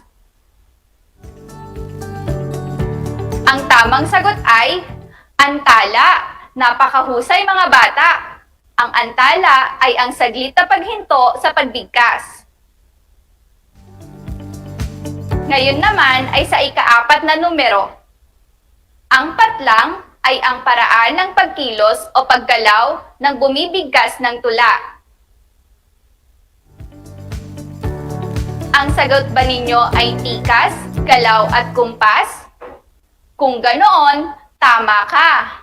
Ang tikas, galaw at kumpas ay ang paraan ng pagkilos o paggalaw ng bumibigkas ng tula. Para naman sa huling item, ang patlang sa pagbigkas ng tula ay pagpapakita ng tamang ekspresyon ng muka. Ang inyong sagot ba ay damdamin? Tumpak? Ang damdamin sa pagbigkas ng tula ay pagpapakita ng tamang ekspresyon ng mukha. Napakahusay mga bata! Kayo nga ay may natutunan sa nakaraang leksyon at handang-handa na para sa panibagong leksyon. Kung ganoon, tara na at magpatuloy sa ating pagtatalakayan. Makinig at unawaing mabuti ang kwento. Isulat sa ibaba ng bawat katanungan ang tamang sagot ng may wastong baybay at bantas kung kinakailangan. Ito ay kwento ni Ginang Celerina P. Balain ng Sabang Central Elementary School, Borongan City Division, DEPED Region 8. Handa na ba kayong makinig mga bata? Umpisahan na natin! Si Teacher Wilma ay nagtuturo sa unang baitang ng mababang paaralan ng San Andres. Mayroon siyang 38 mag-aaral. Isang batang lalaki ang palagi niyang napapansing tahimik at matamlay. Siya ay si Joselito. Isang araw, kinausap niya ito at tinanong kung bakit siya malungkot. Napag-alaman ni Teacher Wilma na ang nanay niya ay isang labandera at may sakit na tuberculosis. Wala na siyang ama at 3 silang magkakapatid. Ayon sa bata, hirap sila sa kanilang pang-araw-araw na gastusin. Awang-awa si Teacher Wilma sa bata, kaya naman madalas binibigyan niya ito ng pagkain. Pinapayuhan din niya si Joselito na tulungan ang nanay sa mga gawaing bahay, mag-aral ng mabuti at huwag humintong mangarap. Lagi din niyang ipinapaalala sa kanya na humingi ng tulong sa Diyos at magtiwala sa kanya. Ang gawaing ito ni Teacher Wilma ay nagpatuloy hanggang sa nakatapos si Joselito ng elementarya. Likas na mabait at matulungin si Teacher Wilma. Kaya naman, kahit saan siya mapunta, napagtatagumpayan niya ang hamon ng isang pagiging guro. Lumipas ang 15 taon, siya ay nalipat sa ibang paaralan. Iba't ibang katangian ng mga bata ang kanyang nakita na nagbigay daan upang maghanap siya ng ibang pamamaraan na makatutulong upang lalo pa siyang maging mas mahusay at epektibong guro. Isang araw, habang nag-aabang siya ng sasakyan pauwi sa kanila, may humintong sasakyan at pilit na pinasasakay siya. Tumanggi siyang sumakay dahil hindi niya kilala ang nagmamaneho nito. Lumabas ang driver at nagpakilala.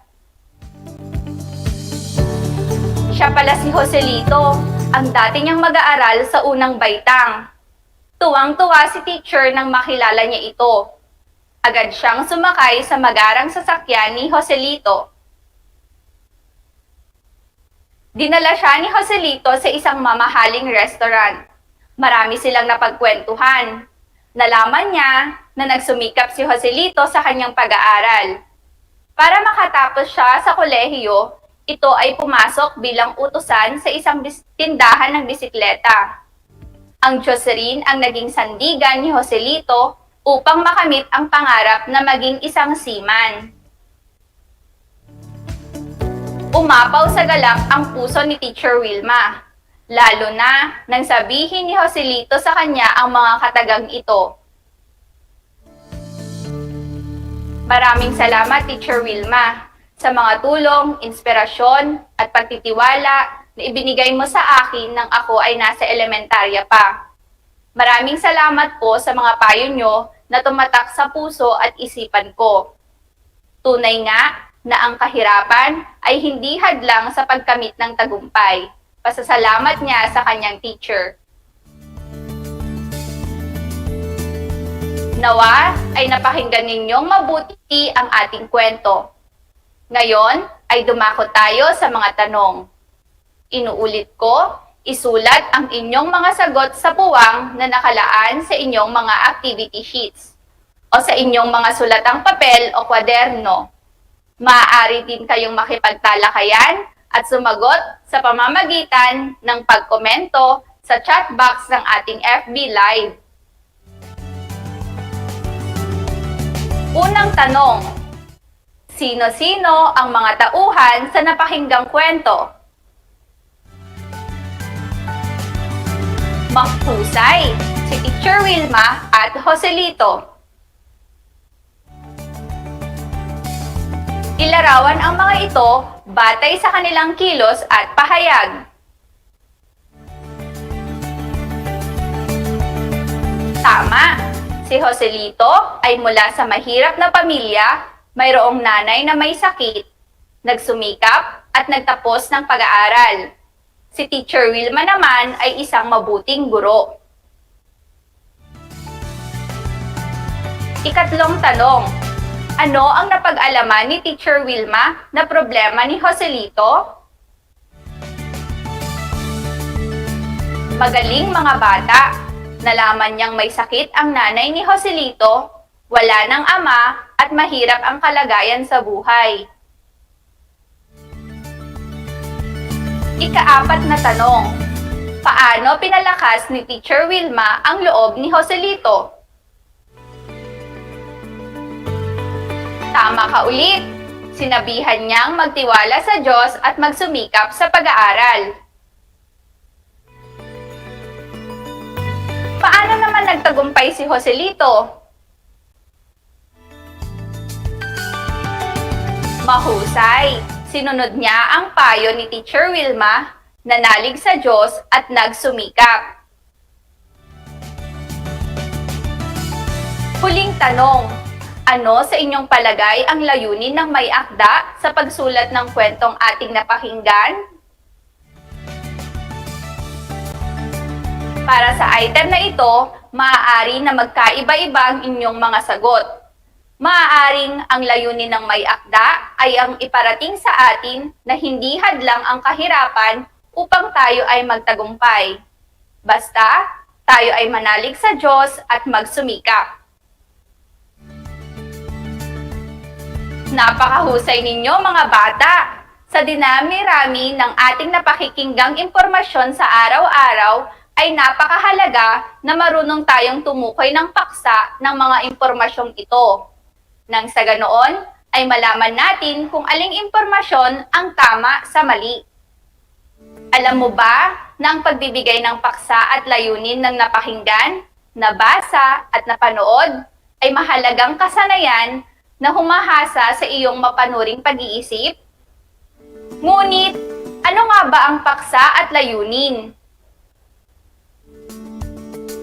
Ang paksa ang pangunahing pinag-uusapan o tinatalakay sa mga akdang gaya ng kwento, usapan, dialogo, balita at iba pa.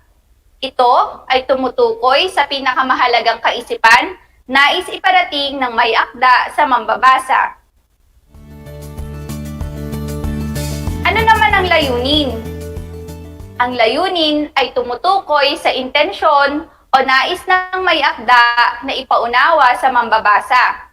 Ito ang kanyang dahilan sa pagsulat ng akdang gaya ng kwento, usapan o dokumentaryo. Para mahusay na maibigay ang paksa, layunin at mungkahing pamagat ng napakinggan, nabasa at napanood na akda o tekstong gaya ng kwento, usapan o dokumentaryo, maaaring maging gabay ang mga sumusunod. Una, unawaing mabuti ang akda o tekstong pinakikinggan, binabasa at pinapanood. Pangalawa, itala ang mahahalagang detalye at mga sumusuportang impormasyon mula rito. Pangatlo, suriin ang mga naitala, maging mapanuri sa bawat naitalang mahahalagang detalye.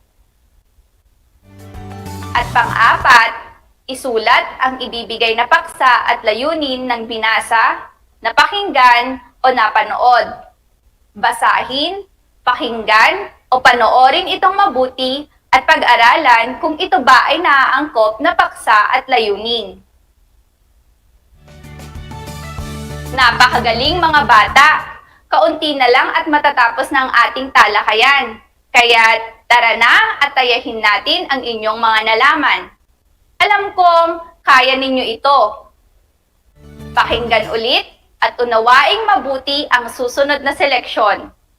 Sagutan ang mga tanong na susunod sa pamamagitan ng pagbilog sa tamang sagot. Uulitin ko, bilugan ang tamang sagot. Handa na ba ulit kayong makinig mga bata? Si Manuel Quezon ay isang masigla at masipag na leader. Anumang gawaing ninanais niya ay isinasakatuparan niya agad. Ayaw niya na may masayang na panahon dahil naniniwala siya na ang oras ay ginto. Mahalaga ang bawat sandali kaya't hindi niya ito inaaksaya. Ayon sa kanya, ang magagawa ngayon ay hindi na dapat ipagpabukas pa. Naging kawal siya noong panahon ng himagsikan. Naging gobernador din siya at matapos nito ay naging senador. Naging kinatawan pa siya ng Pilipinas sa Washington, United States of America. Si Quezon ay mahusay sa batas dahil siya ay isang abogado. Hindi nagtagal, siya ay naging Pangulo ng Senado ng Pilipinas at nahalal na Pangulo ng Commonwealth o ng malasariling pamahalaan noon. Sa pamamagitan ng pagsasakatuparan ng katarungang panlipunan, binigyan niya ng pantay na pagpapahalaga ang mahihirap at mayayaman. Si Quezon din ang nagpasimula sa pagkakaroon natin ng pambansang wika. Kung hindi dahil sa kanya, walang isang wika na magbubuklod sa lahat ng Pilipino. Dahil dito, siya ay tinawag na Ama ng Wikang Pambansa. Umaasa ako na kayo ay nakinig ng mabuti upang masagutan ang mga sumusunod na tanong. Unang tanong, sino ang ama ng wikang pambansa? A. Andres Bonifacio, B. Jose Rizal, C. Diosdado Macapagal, o D. Manuel Quezon? Ang sagot mo ba ay letrang D? Tama! Si Manuel Quezon ang ama ng wikang pambansa. Susunod na tanong, bakit siya tinawag na ama ng wikang pambansa? A. Tinuruan niyang magsalita ng Filipino ang mga tao. B. Kilala siya sa pagiging magaling magsalita ng Filipino. C. Sinimulan niya ang pagkakaroon ng pambansang wika. O D. Hinimok niya ang mga Filipino na isa lamang ang gamiting wika. Kung ang sagot mo ay letrang C, magaling! Dahil sinimulan niya ang pagkakaroon ng pambansang wika. Alin sa mga sumusunod ang naging trabaho ni Quezon? A. Guro, doktor, abogado. B. Senador, modelo, kawal. C. Alkalde, kongresista, pangulo. O D. Abogado, gobernador, senador. Ang tamang sagot ay letrang D. Abogado, gobernador, senador. Kahanga-hanga mga bata!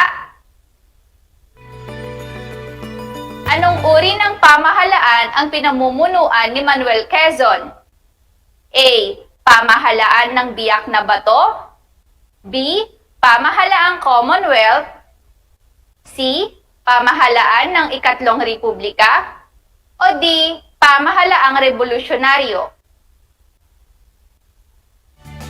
Tumpak, letrang B.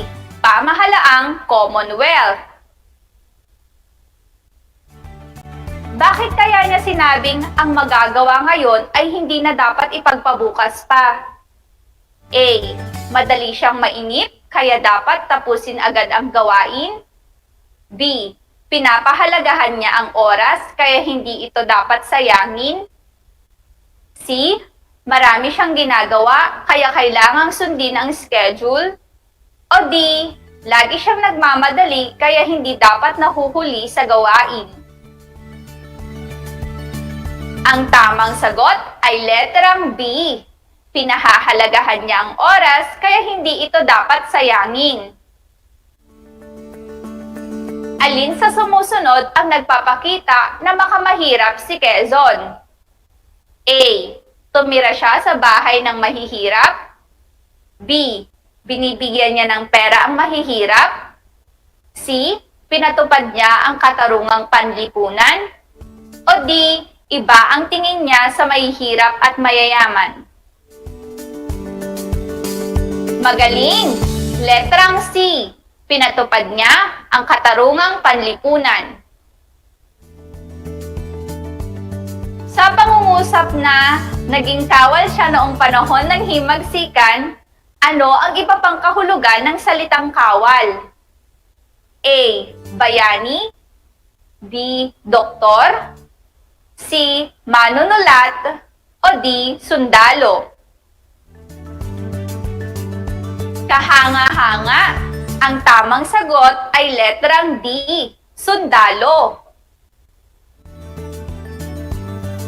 Anong uri ng seleksyon ang binasa mo?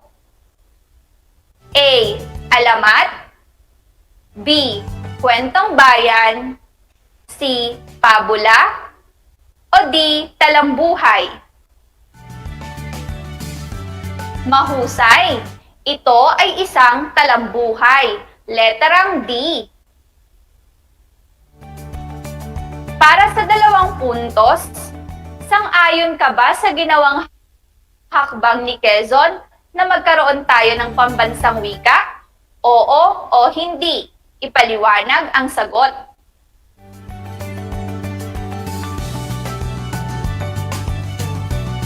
kahanga-hanga ang inyong mapanuring pag-iisip, mga bata.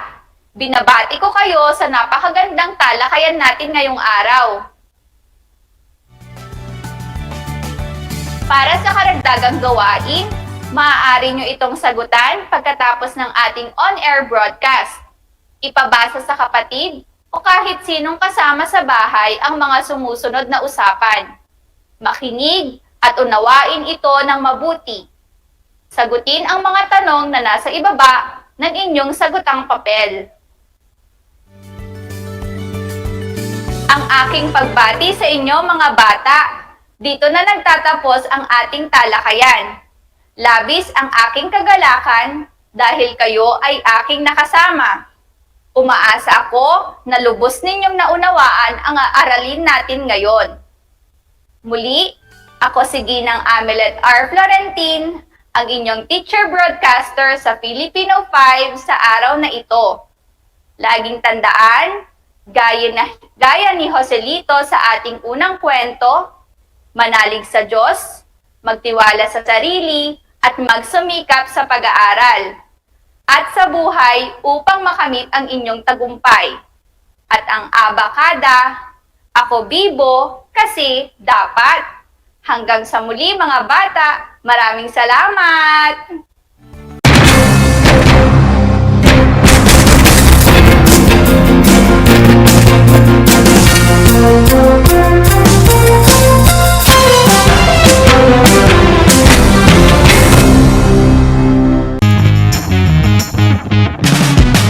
I'm back! This is Z, your teacher broadcaster. Magandang araw, mga kapantas!